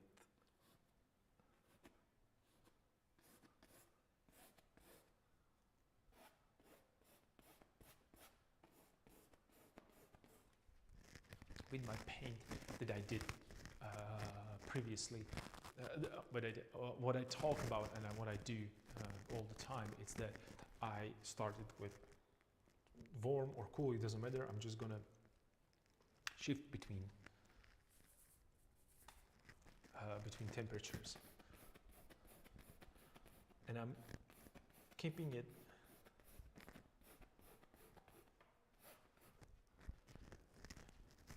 somewhere transparent, somewhere I covered it all, and I want to create a kind of an interplay between warm and cool. So even though I want it to be warm, I don't want it to be warmer than things that are going to be forward right here, and I don't want to be as cool as the figures all the way in the back. So I'm just having fun with it.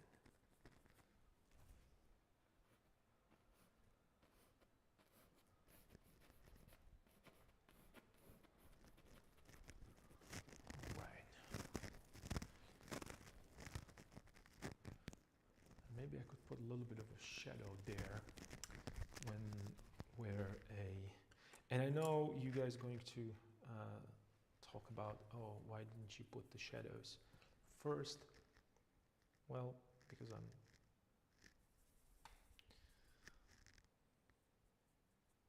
don't know. I don't have a I don't have a good answer to that because I didn't want it. Let's pretend that I know what I'm doing. So I have, it could be a little bit of shadow right here, a little bit of here, where the,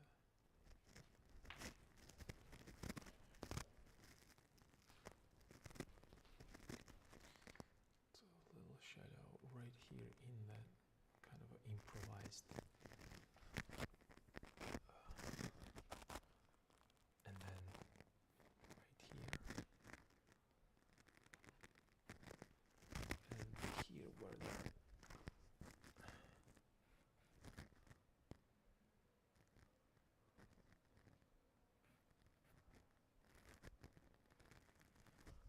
where the hand is.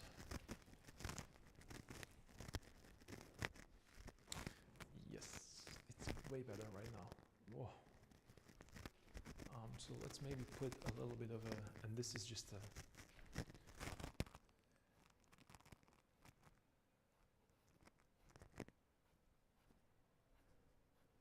just a little shadow where,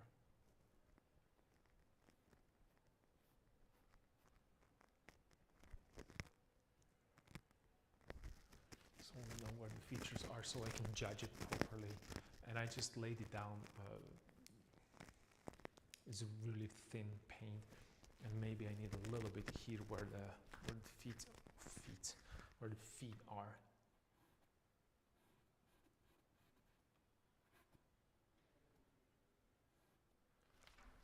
There and right here. And I'm doing this because I want to see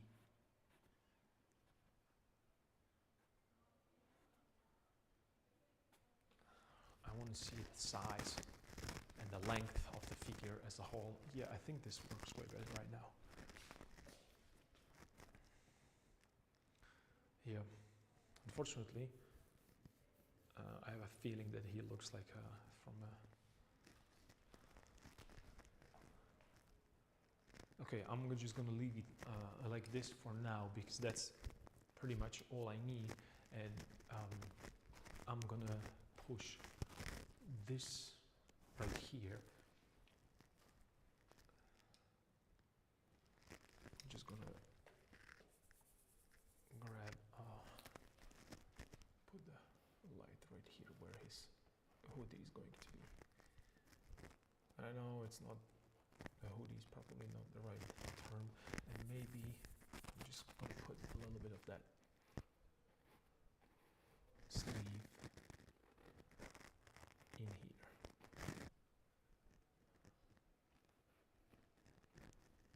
Okay, cool. And the sleeve right there. So I have idea, and maybe I should put a little bit of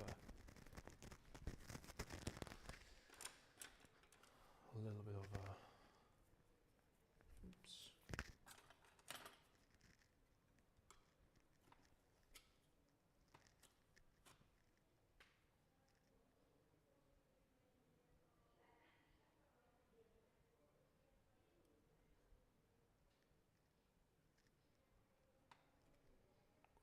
Go away.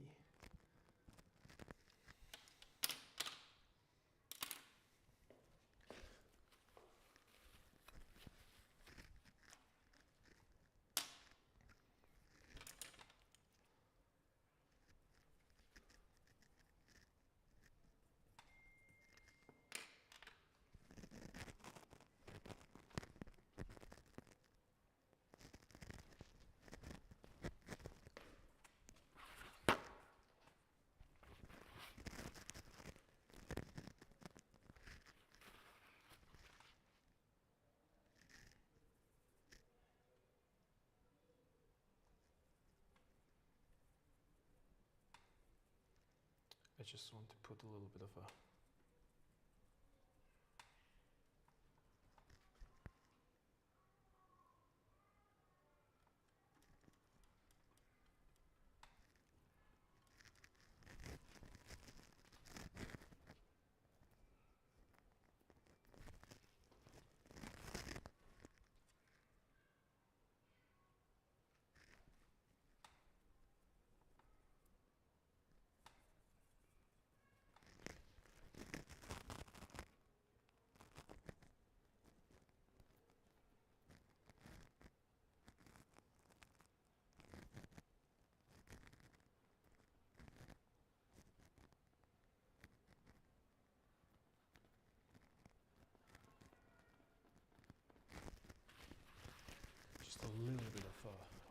face.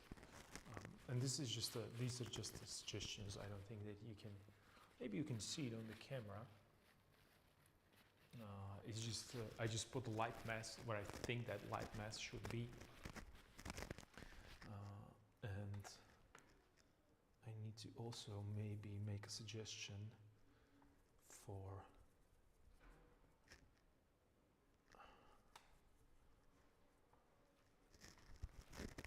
this should be a little darker here. Okay.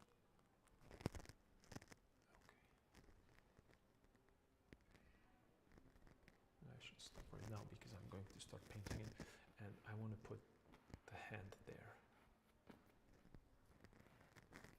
and arm, so I know where it is and how big it is.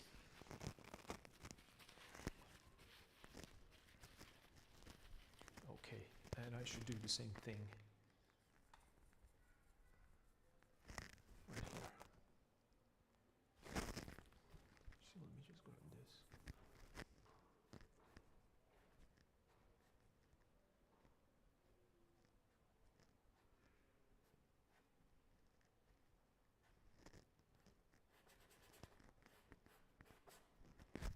Okay.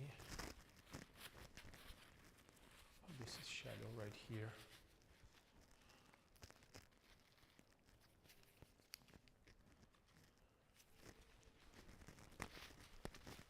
Let me just do the same thing for our feet.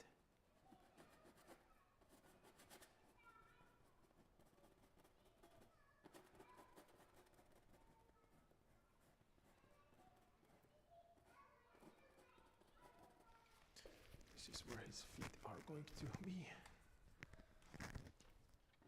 And as you can see, I'm just placing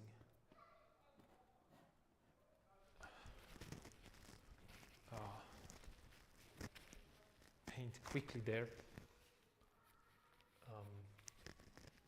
I'm using only my imagination, nothing else. This is something that this is why I don't like to use the photo references, and I'm using only anatomy references, and I have a skull here if I need to do something with so if my fabric is going this direction, this is behind, this is where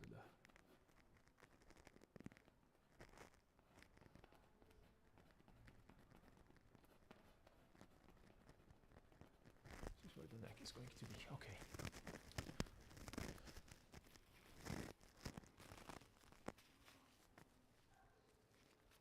I like this part the most, just having fun with the paint.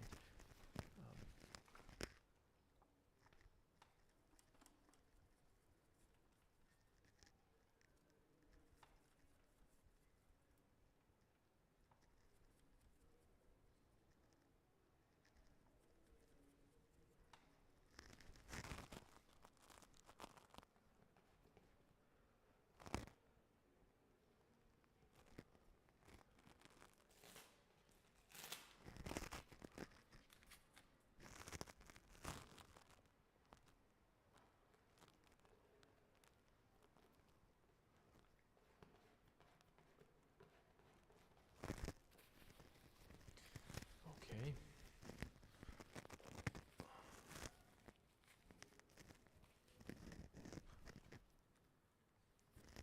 I know they look like they have sunglasses right now. Everybody has the sunglasses on, but trust me, it's just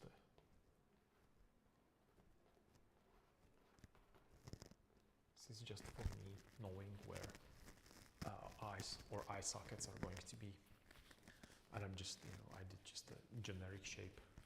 I'm not really looking for anybody specific at this point. I might use, I will use the live model the moment that I know where, and I'm getting a little bit of sunlight on the canvas right now. Let me adjust that.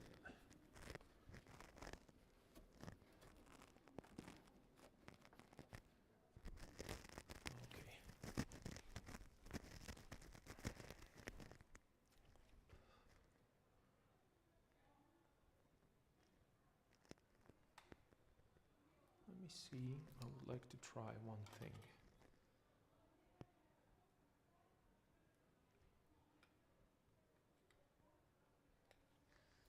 I would really like to try one thing.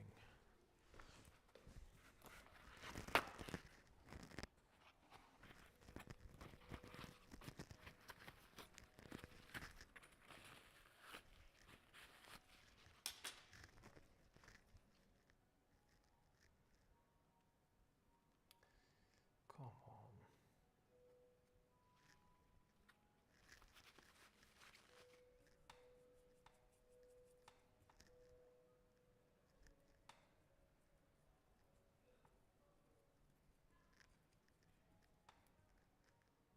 I kind of like this French sienna that I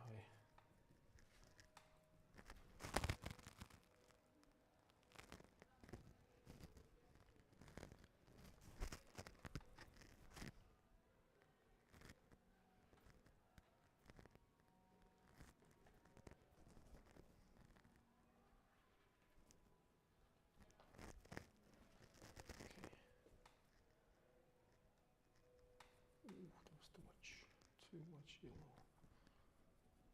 Never mind.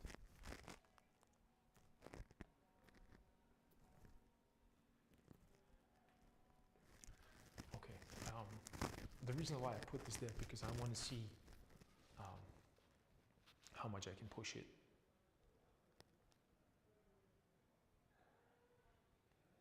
I think this works as it is right now.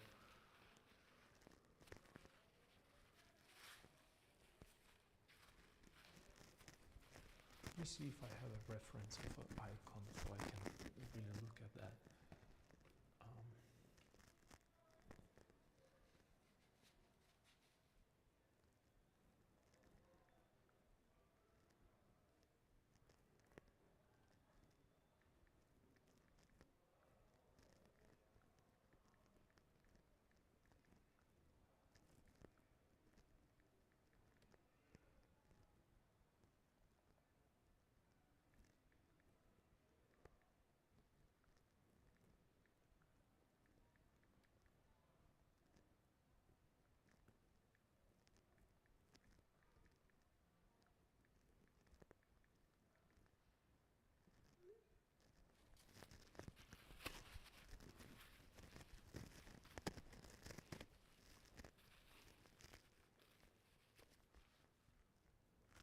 Okay, I have this, I have that.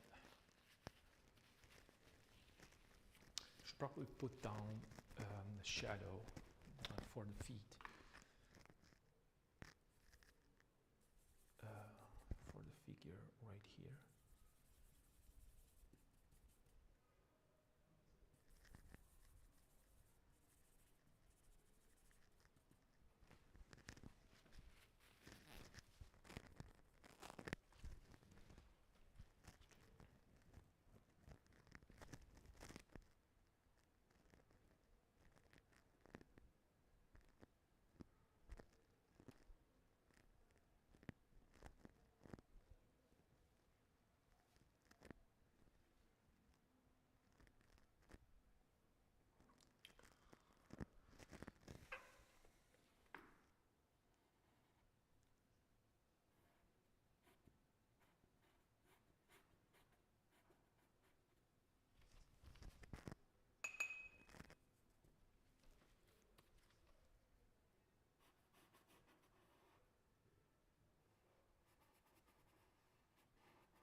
So I kind of want to create that difference between him, not difference between him. Let me rephrase that. I want to show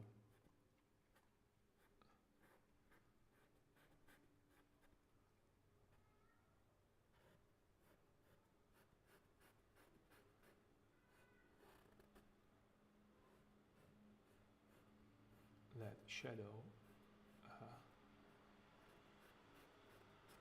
that is being cast by the figure behind him on the floor. So it's giving me that kind of a depth.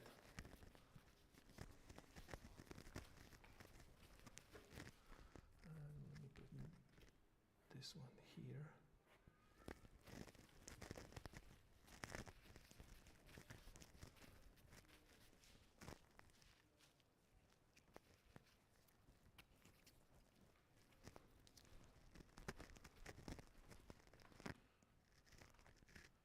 I should probably go a little darker.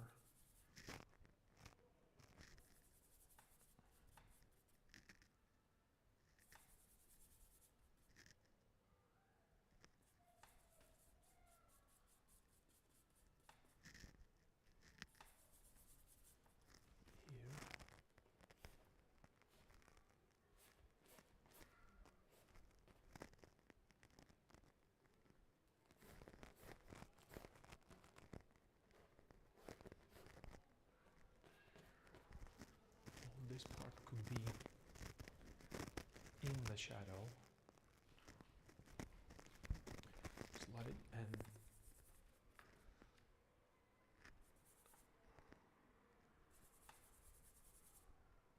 I'm going to slightly adjust temperature, and this is going to be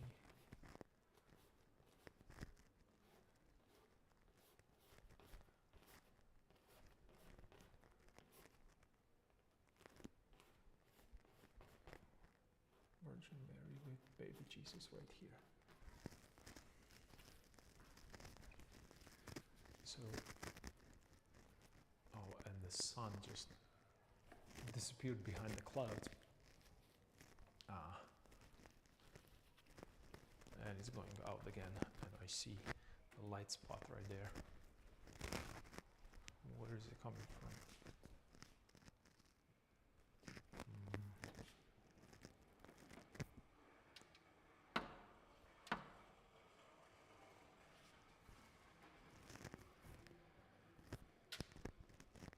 Can't really do anything with that. Just give me a second. I'm just going to cover it with some fabric.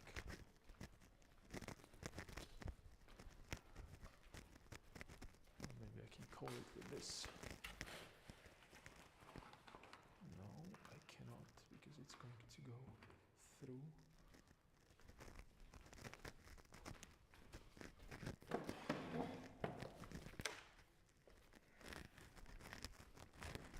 Different canvas. Comes in 8.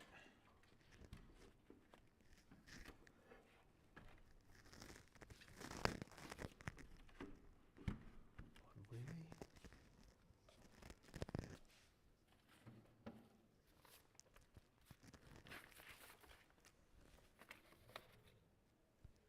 Okay, cool. This is kind of a this is kind of a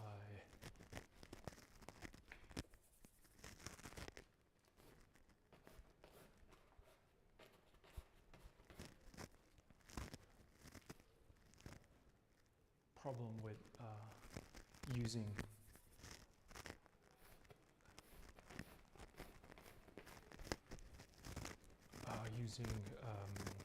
natural light, that the condition is changing, or conditions are changing all the time. And you know, sometimes it's beneficial, sometimes it isn't, but I really enjoy. I paint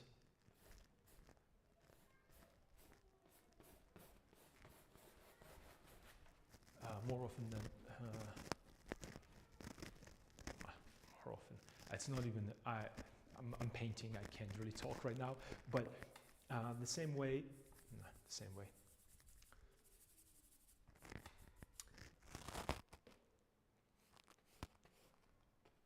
I paint with or under rather natural light only. When I paint color, if I do black and white and I'm looking only for tone, then I can paint under artificial light, but this specifically is when I work with color with a really slight temperature shift. It's always under the natural light. And I don't think that we are capable of reproducing natural light in a studio setup. I might be wrong, but I don't think we can, because it's way too stable. And as you can see right now,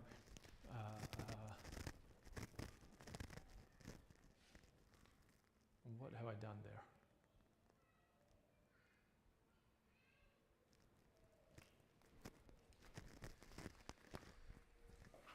I was checking something. It's foolish.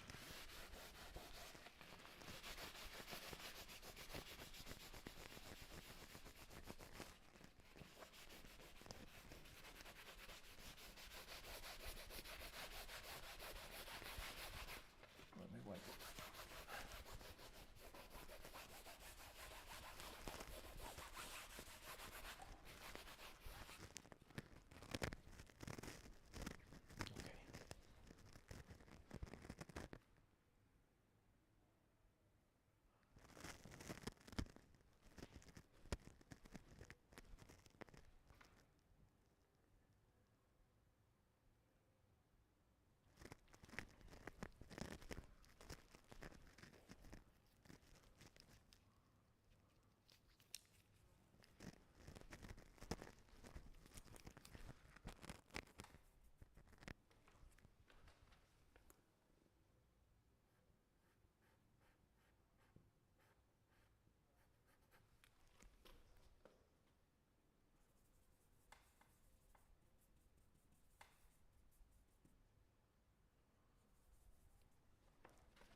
Okay, so it might be a little too dark. Let me wipe it off a little bit.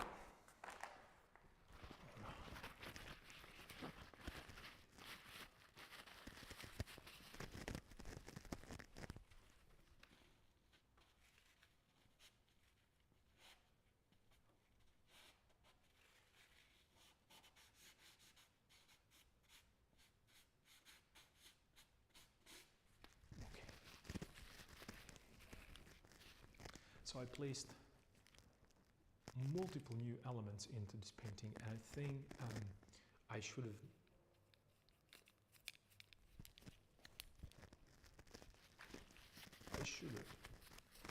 done this sooner. And I don't know why I didn't. Okay, so I have this. Maybe there could be another figure right there. And again, I'm looking at the paint that or the figures that I put down and the shapes that I created. Let me just, before I start talking again.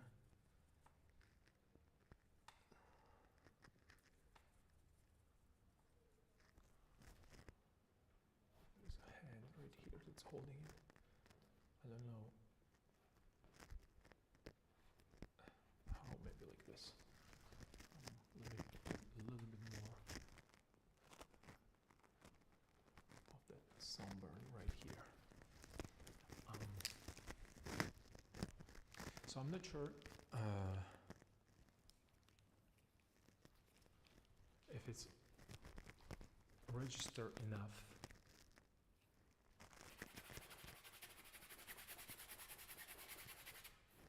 On the screen. Let me just make this maybe a little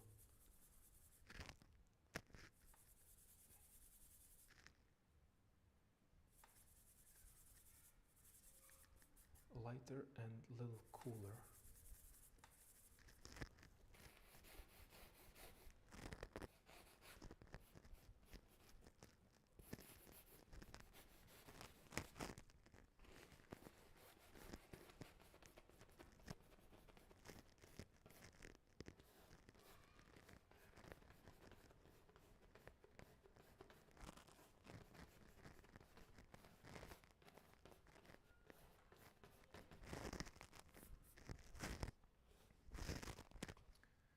Even lighter.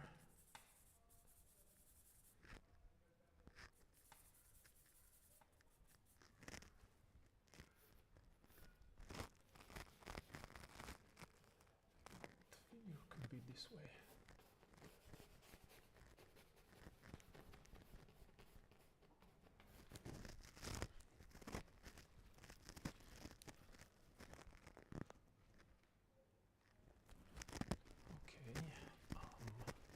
So his head is right here all the way down, so this is where the leg should go.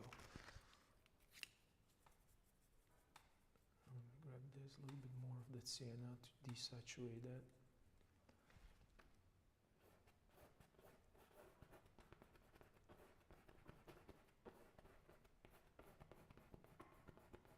And I don't want to paint the full foot, I just want to make a placement there.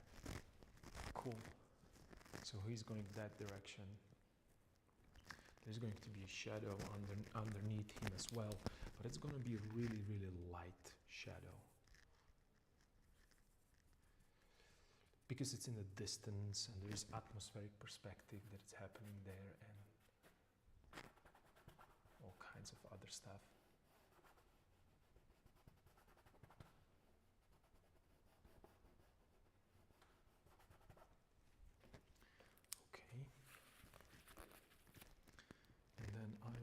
Place a little bit of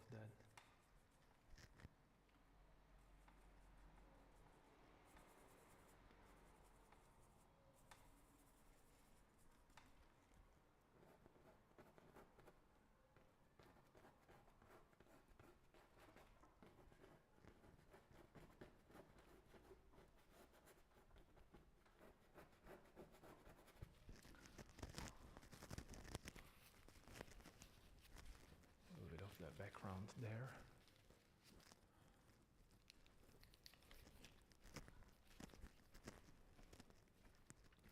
And I'm thinking how to place his other foot. So this one's going this direction, right here. So there's a calf. Right, so.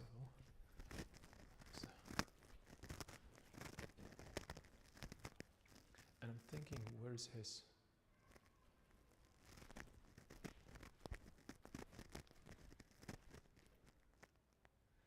Maybe I should push it a little bit. I don't know. Let me see if I have some reference for a placement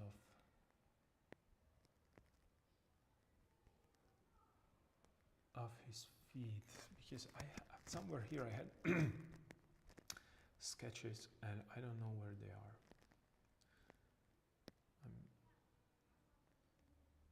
Somehow I'm not able to find them.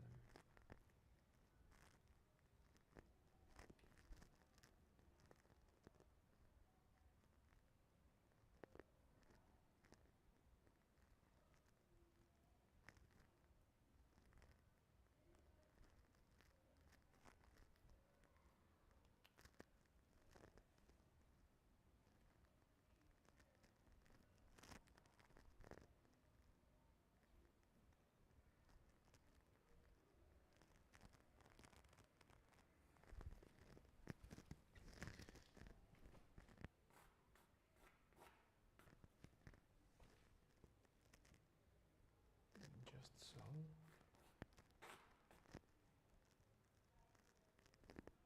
perhaps maybe put the fabric lower. And again, you can see how I made that. And this is a really, really big problem, and you should really again, this is about the composition. You see this, and I did the same thing right here. It's the repetition that I don't want to have. Because it's repeating.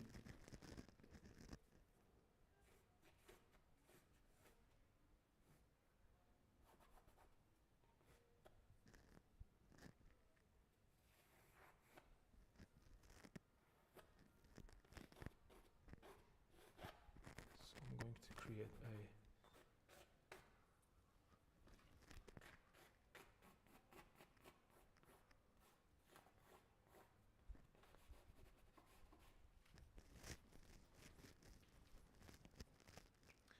maybe I should just push it all the way here.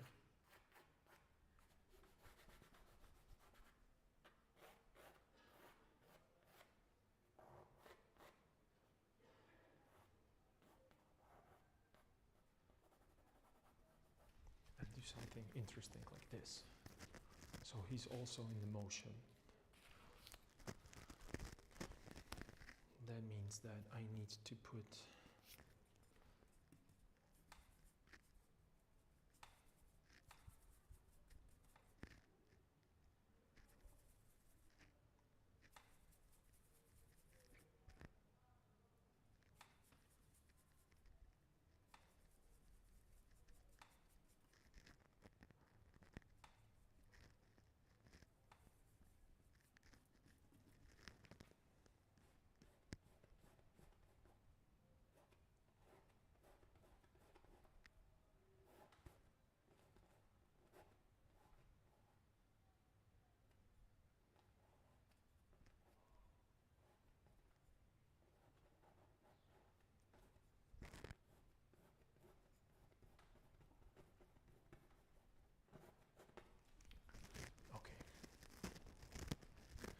this, I have that, it could go that direction, and again I need to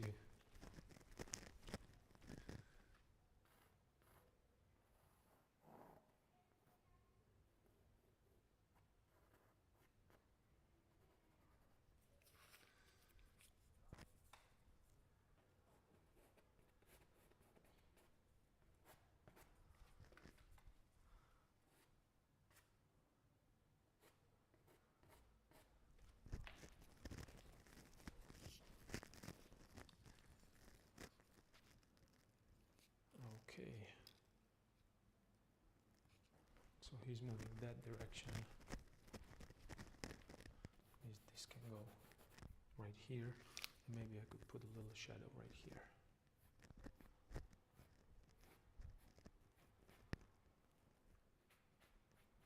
Right here and right here where his foot is. Or actually, I'm sorry, leg.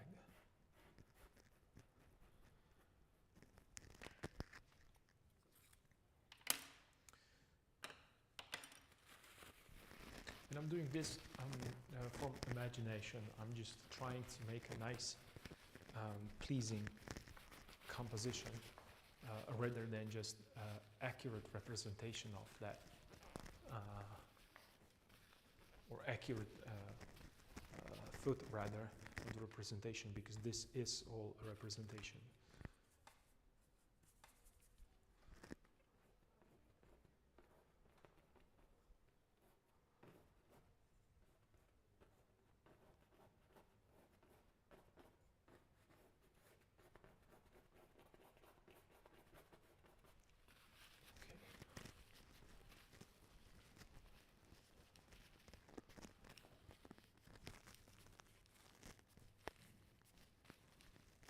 And I'm thinking if I just grab and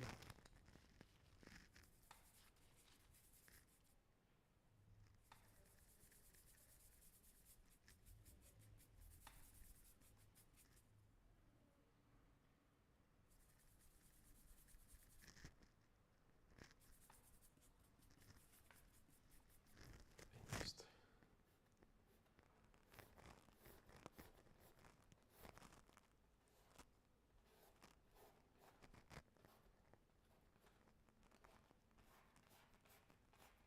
introduced a little bit of color here as well.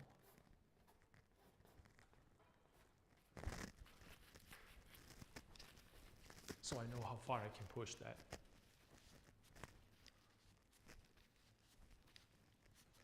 That's very, very blue underneath him, so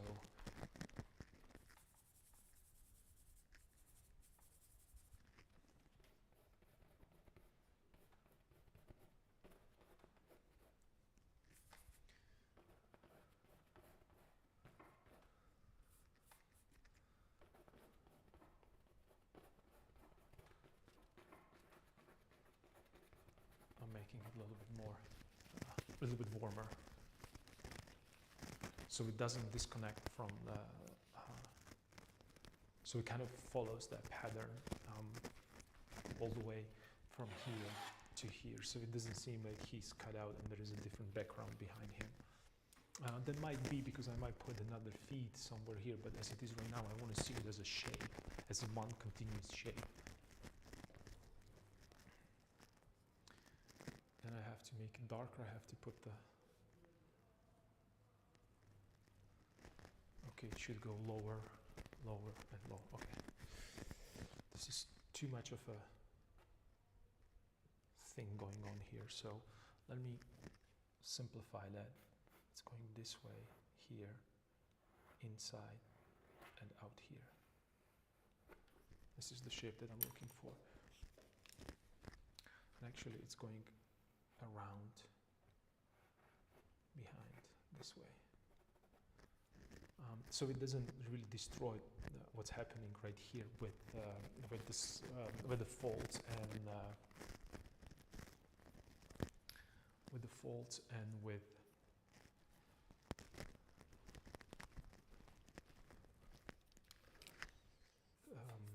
elbow. I'm sorry, I couldn't find the right words. Of a figure in the front.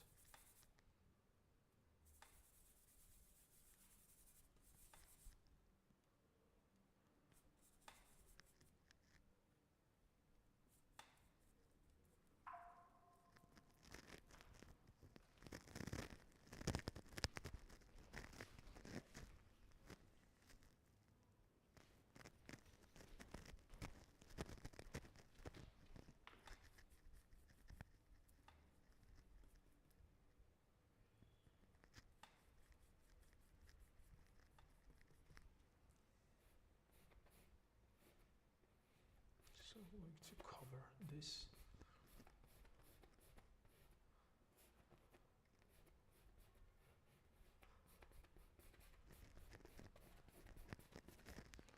Maybe add a little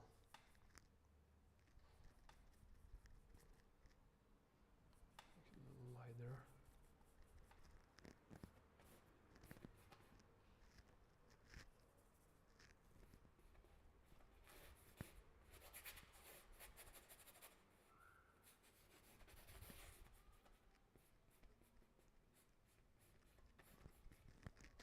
And needs to go a little warmer.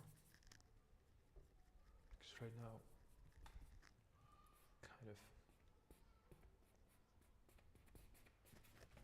it looks like the kind of like an alien blue color. But okay, this, that.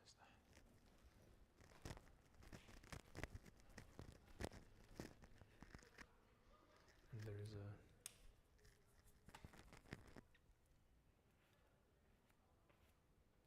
part of the foot right here.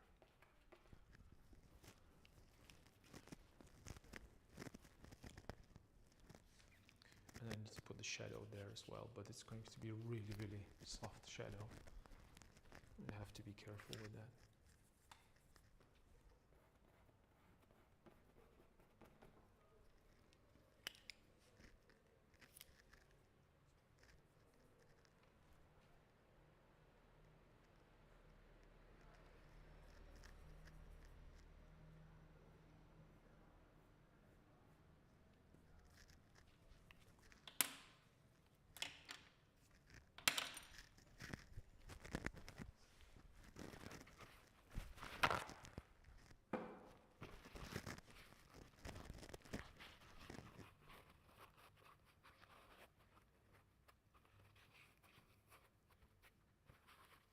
Okay, I have a question right here, so I'm going to read it out loud so you guys understand.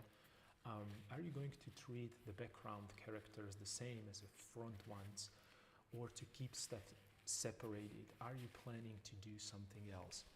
Well, that's a great question. Since I don't know if you have been watching it from the beginning, but I was talking about that, just putting the placements or placeholders rather down there. So this is for me just a lighter tone to show me where the face is right now when I go all the way back to look at my painting. Because if I go all the way back into my studio where I am right now, I had a hard time I saw the lines that I did with the charcoal drawing at the beginning. I saw the lines, I just couldn't see the whole shape. So I put myself kind of like a little marks of a paint of a lighter value with the relatively close to skin tone, excuse me. So I can see where the head is, and I can see the size of the head with the size of the feet. I did the same for the arm, and I did the same for the feet. I try to connect them through here because I want to put this leg, I want this leg to recede in the background and connect it through the abstract shape rather than with rendering. That will be a first thing regarding to connecting things. And then I placed the icon right here in the face, because this is going to be kind of like another part of a painting which I want to develop a little bit more, because in this fragment it will stop you to move away from the painting. So you see this, your eye, and if we think about the reading order, so we're going from left to right, you're going from left to right with your eyes, and this should stop you and push you back towards the painting. That's why I develop it a little bit more right now, and it actually serves another purpose. That's something that I talked about previously, is that it's helping to bring the variety and unity between these two elements, because this book by itself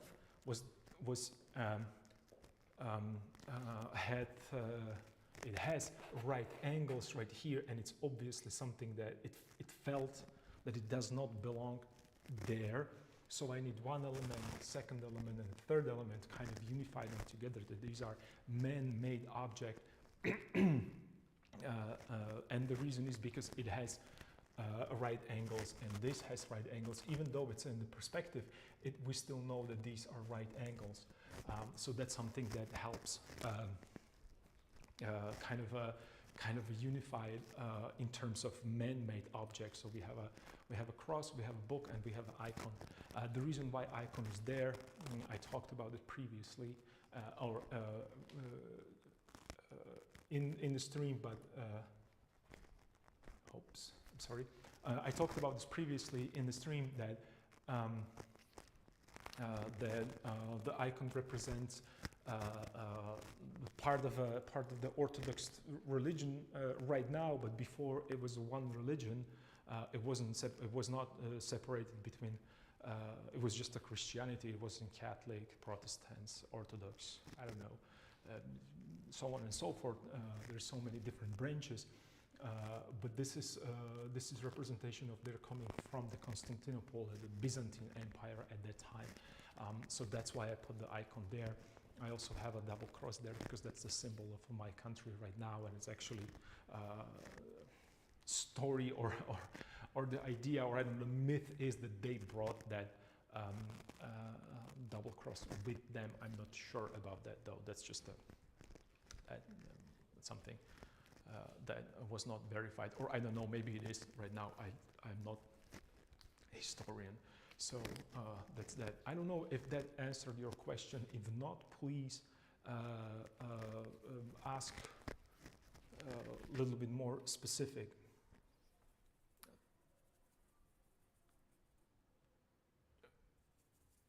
sorry, I just saw something that I need to change while I was talking.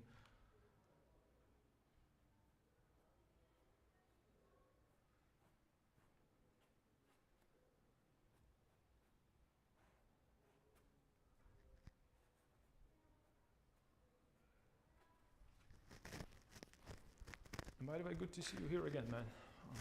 Great question, though. It's actually, I like these questions because it helped me to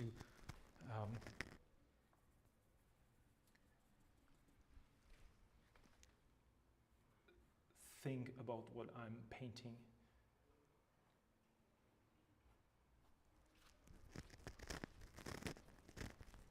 And I still think that it's a little darker there and too much separation.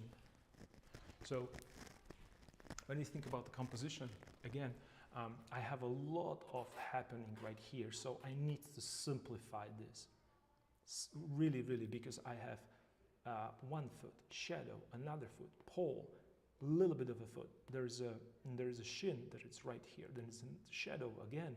There's grass. There's so much stuff that is happening there. There's a little piece of cloth that is behind. There's a knee right here. There's so much stuff that is going on there.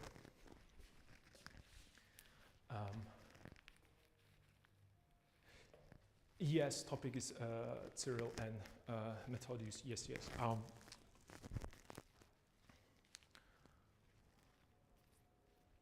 So this is something that I will have to work when it comes to again back to your question. When it comes to the treatment of the figures, this is something that I will have to really figure it out. How am I going to treat this? Am I going to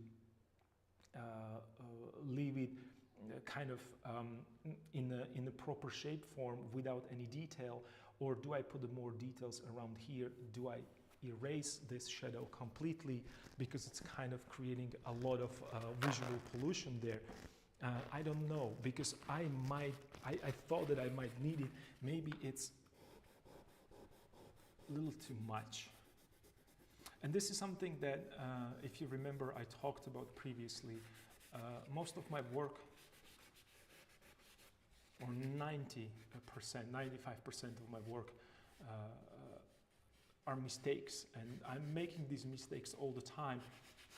And I'm not really afraid of these mistakes. I just need to be aware of them, that they're happening. So I have to be able to work with it. I think it works a little better right now. Another thing is that when you look at the area of knee right here, this little triangle and this triangle and the overall shape, it looks like it almost looks like an eye if you just separate these things and you just look here. It's very, very distracting. I have to hold this area needs to be treated differently. And I did not figure it out yet, but I'll be working on it. And then again, another thing that I would like to do and work on is just the placement of these figures right here. I'm not sure where the eyes for this figure are going to be. Is he looking this way? I want to give him a hoodie on, so I have a variation. So I don't have every head just the hair. I won't have that variation. So I want to have a variation with the shape. I want to have a variation with a temperature. I want to have a variation with edges. I want to have a variation with the things that they're wearing. So even though we know these are all people, these are all heads, I just want to make sure that they there is something interesting to look at in between them. I'm looking at this as I'm treating this as one shape, and then when this shape it's resolved as one unit, then I'm going to separate and do a little adjustments within that shape. That's something that I'll try. I test it. I can't really imagine every simple detail there. Excuse me. But the moment that I have some kind of a, let me just maybe bring some, if I have something, I don't know, like this is going to be the part top of the head, this is going to be top of the head right here, there is going to be head right here. So I will separate them like this, I will step back and I will ask myself a question. Is it helping the composition or is it distracting from the overall composition? And that same goes for this right here. It's still, I can't really, my eye can't get away from this part right here because it's so much information going on. It needs to be simplified. It definitely needs to be simplified because more information forces my brain to focus there, and my brain is trying to figure it out what's happening there. I don't want you to look primarily here. I want you to look here. This is where I want you to look. So the most of the stuff that's happening and most of the complications should be right here. And it works as you remember, I talked about the atmospheric perspective. So things that go into a distance, they are closer together with value. Edges are way, they are almost, the shapes between, shapes, let me rephrase that, 1, 2, 3. The shapes, they are very, very far away from us, are so close in value that they almost blend together. The difference between these shapes, according to our eye, and impressionists use it very, very well, is that we shift the temperature a little bit between them. We keep the same value, but we have a different temperature. That means that this and this can be a same value, but if this is cooler and this is warmer, automatically our eye is going to pick the separation. That's how powerful our eye is. And the same goes not only for a distance on the z-axis, but we can work the same way from the top to bottom. So if I want to most interest right here, everything that goes down to this point should slowly work as the same way as the atmospheric perspective in the depth. I want it to work as from top to bottom and left and right. And I'm using my focal point, the center of the composition, as a guide, and everything that goes from the center of the composition, not center of the canvas, center of the composition, or from the focal point, same as our eye, is just slowly fading away into the atmosphere. And then you have these implied lines that we talked about previously, and diagonals that will help to create the dynamic motion there. So yeah, I think that this is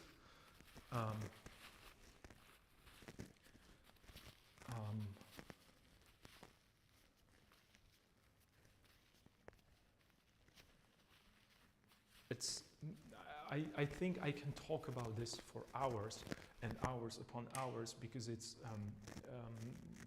very theoretical, but the answers are practical. So you have to put it there, or maybe you don't, because you can imagine it. I cannot, so I have to put it down there to see it.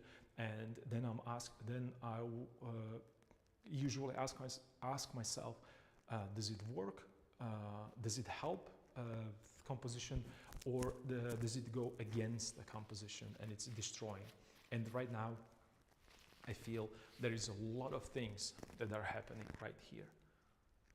There is a lot of tangents, and tangent is, like I have a lot of things are kind of centering, and a lot of lines are kind of merging into this point, and it's really, really distracting.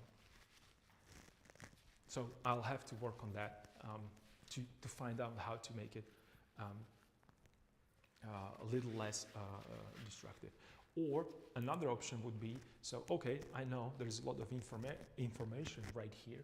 I will have to develop this very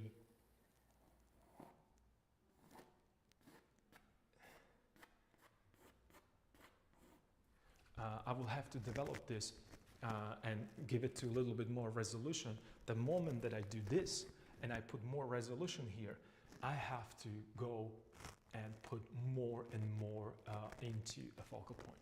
So there are two options. Or I can do a little bit there and a little bit on one side and a little bit on the other side. You have multiple options how to deal with the problem.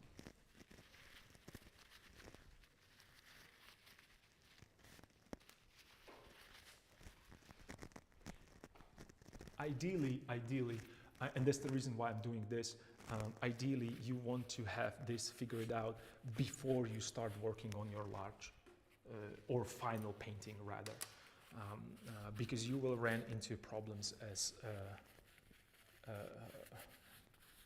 I did and as I am going to, because you know, I figured some places around here, I figured some things around here, but then I destroyed it here. That's when I was talking about every little piece. It's important because this is the whole canvas that I'm going to that I'm painting in. So the little adjustments here is going to affect everything on the canvas, unless you're doing something like a vignette, which is very popular these days, that you have a background treated like a one under painting. It's a valid thing, but with these large paintings, and you know, the classical approach, whether it's Rembrandt or other great painters, they have these areas that they are not treated, they just like a random brush strokes, but trust me, they aren't. There is nothing, especially in Rembrandt's painting, there is only the things that need to be there. There's nothing extra, and especially with in his finished work. He might have some sketches that he's trying to figure it out things, but that's okay. That's how it's supposed to be. Yeah, I don't know. I think that my camera is going to turn off because it's low on the battery. So if my camera on the palette shuts down, it's because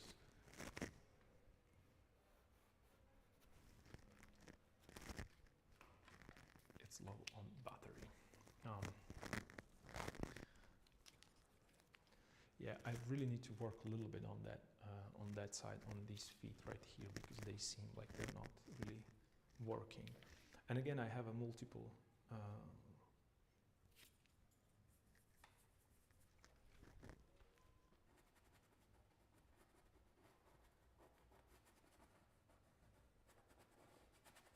And I know that I said that I have to work on those legs, and I moved there. It's just because there was a little piece that bothered me, and it's gone. It's okay. I can continue working where I need to. And again, I feel that when I'm looking at from a distance, you can see me going back and forth all the time. You have to do these 10,000 steps. While you're painting, it's mandatory. I realized that this shadow is way too dark, so I'm just going to soften it.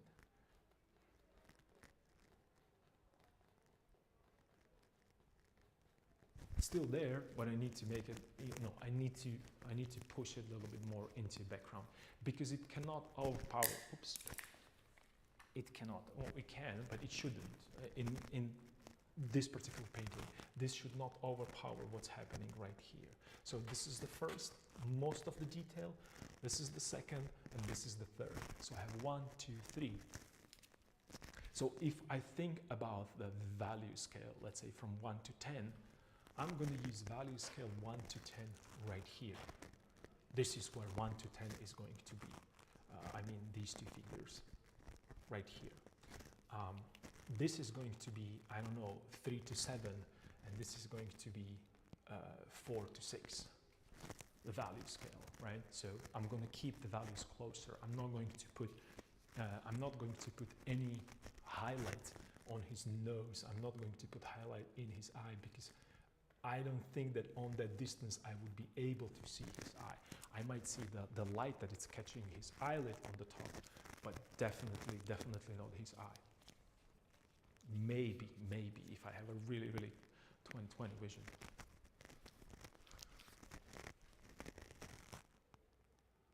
Softening. And again, same would go for the edges. Hard edges, or the variation from all the way to hard, from hard edge all the way to soft edge would be right here. I would never go that deep right here, because I want to use atmospheric perspective. I want to show you that this is front of this, and this is front of this.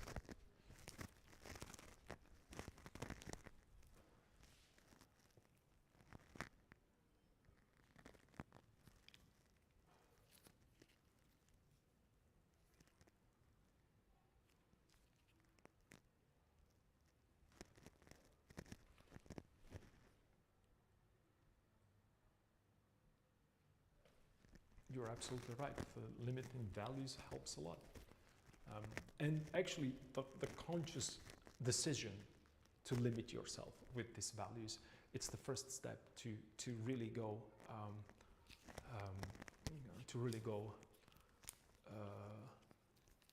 forward with this particular fragment or painting that I'm working on, because I have to be conscious or I have to be mindful about that. I have to really pay attention to it. And last time when we were discussing the putting background there, I just kind of, I really focused myself on the certain areas to develop the hands and the face, and and only the focal point, and I lost the overall painting. So don't make the same mistakes as I do, and learn from my mistakes. And that's actually the reason why I'm streaming this. So because this is not really step-by-step.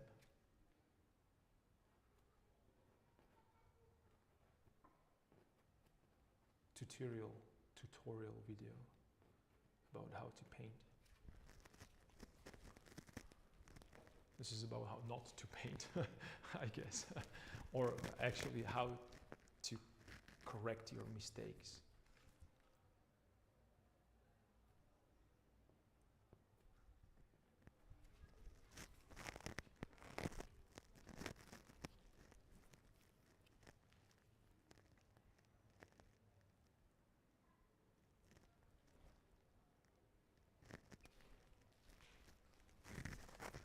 And it's getting really hot in my studio.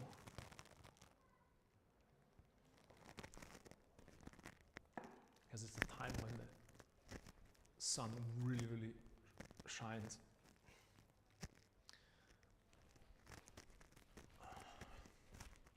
On this side of the building.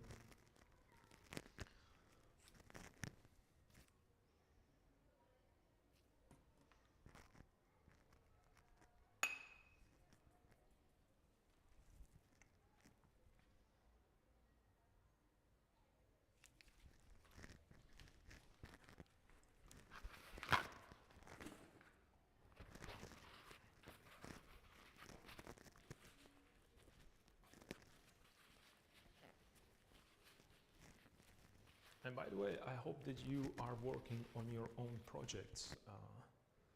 As I mentioned at the beginning, that's the best way to enjoy the stream.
And you can see that it bothers me a lot. Yeah, of course you're working. You're perfect. That's awesome.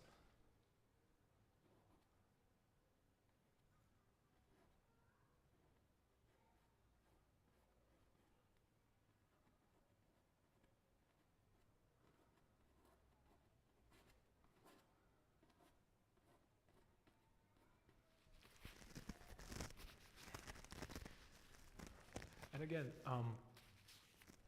I'm trying to correct it in a way that it's not necessarily anatomically or even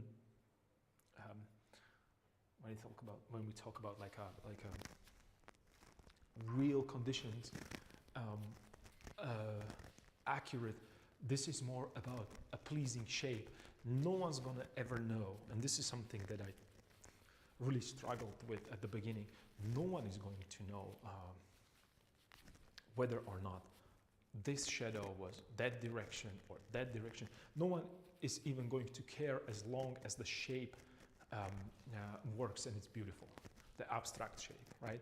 And what I mean specifically is I'm looking, do I like this against this, against this, against this shape? And if answer is yes, then keep it there. And if answer is not, then you have to get rid of it. And I'm kind of liking what's happening right here. I don't like what's happening right here, and I have to correct it. I'm aware of it. But even more, I don't like what's happening right here, right now. So I have to figure that out before anything else.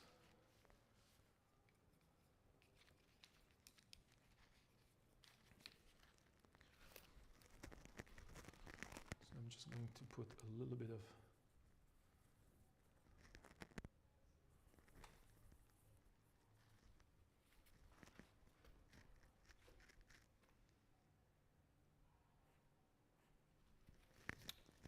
shadow there.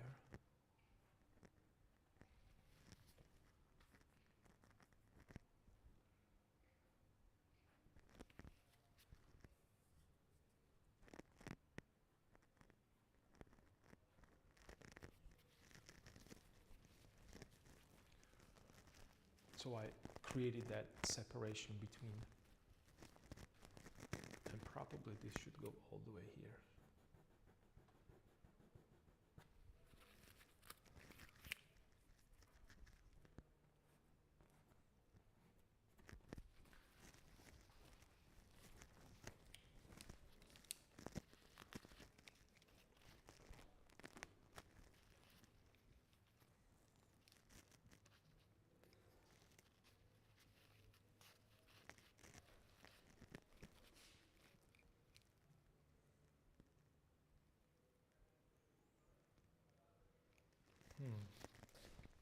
Let me check the mirror reflection.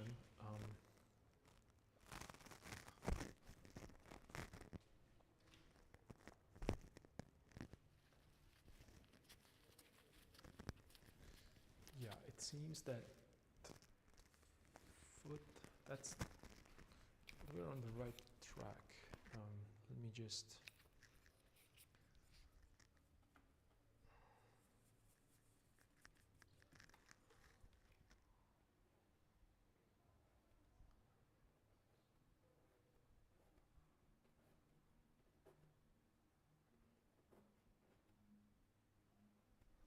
and again, these are really small adjustments. I don't know if that you can see it clearly on the camera, but trust me, I can see it right here.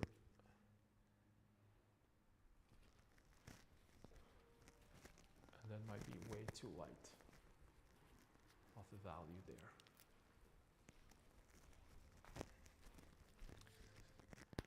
And maybe I should push them.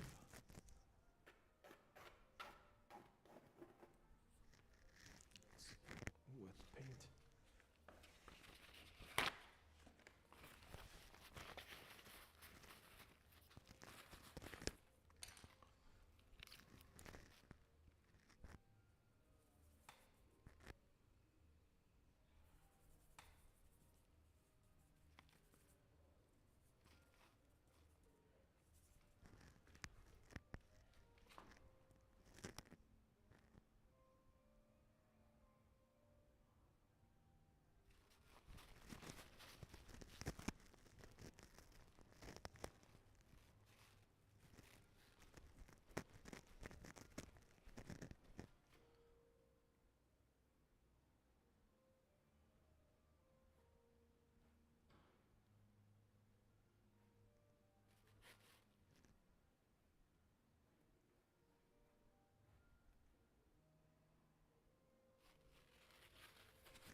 again, I'm not really painting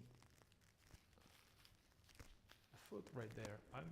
I suggested myself a little bit of a big toe, so I know, and I'm looking at the big toe and I'm asking myself how big it is compared to the nose. Let's say how big the foot is compared to a head.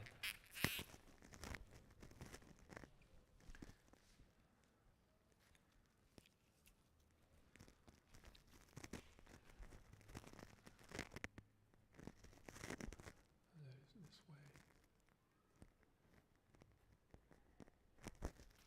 And this is probably where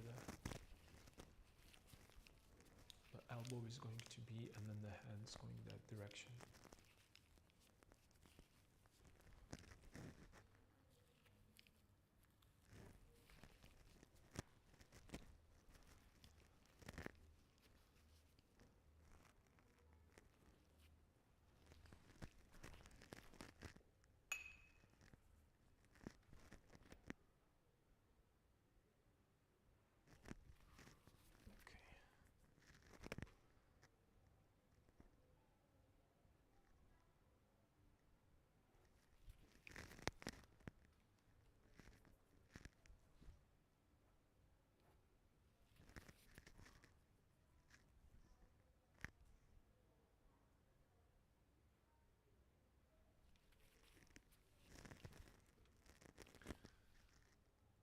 Cool.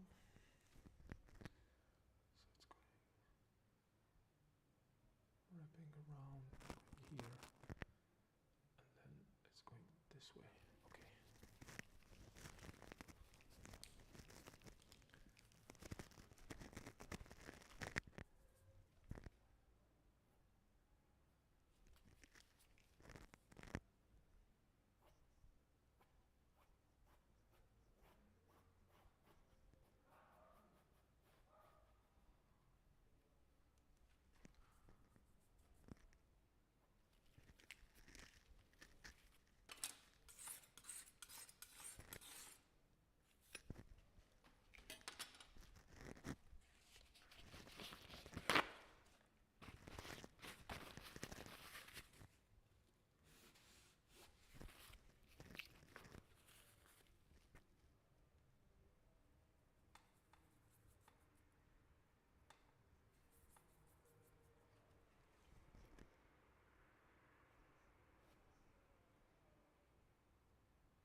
Okay.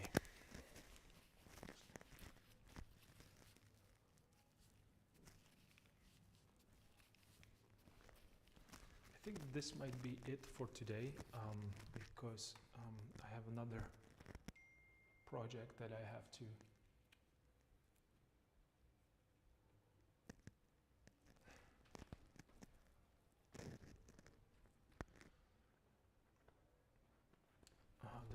deal with, so I will leave it right here. I think it was a really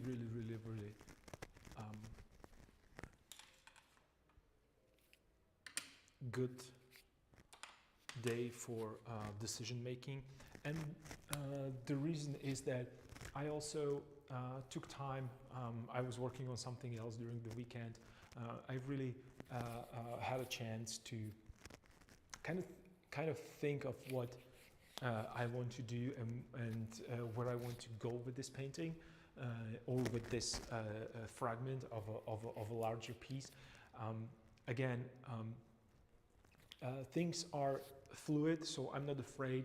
Tomorrow morning when I come back to it, just, you know, maybe scrape this down and move it left or move it right, because why not?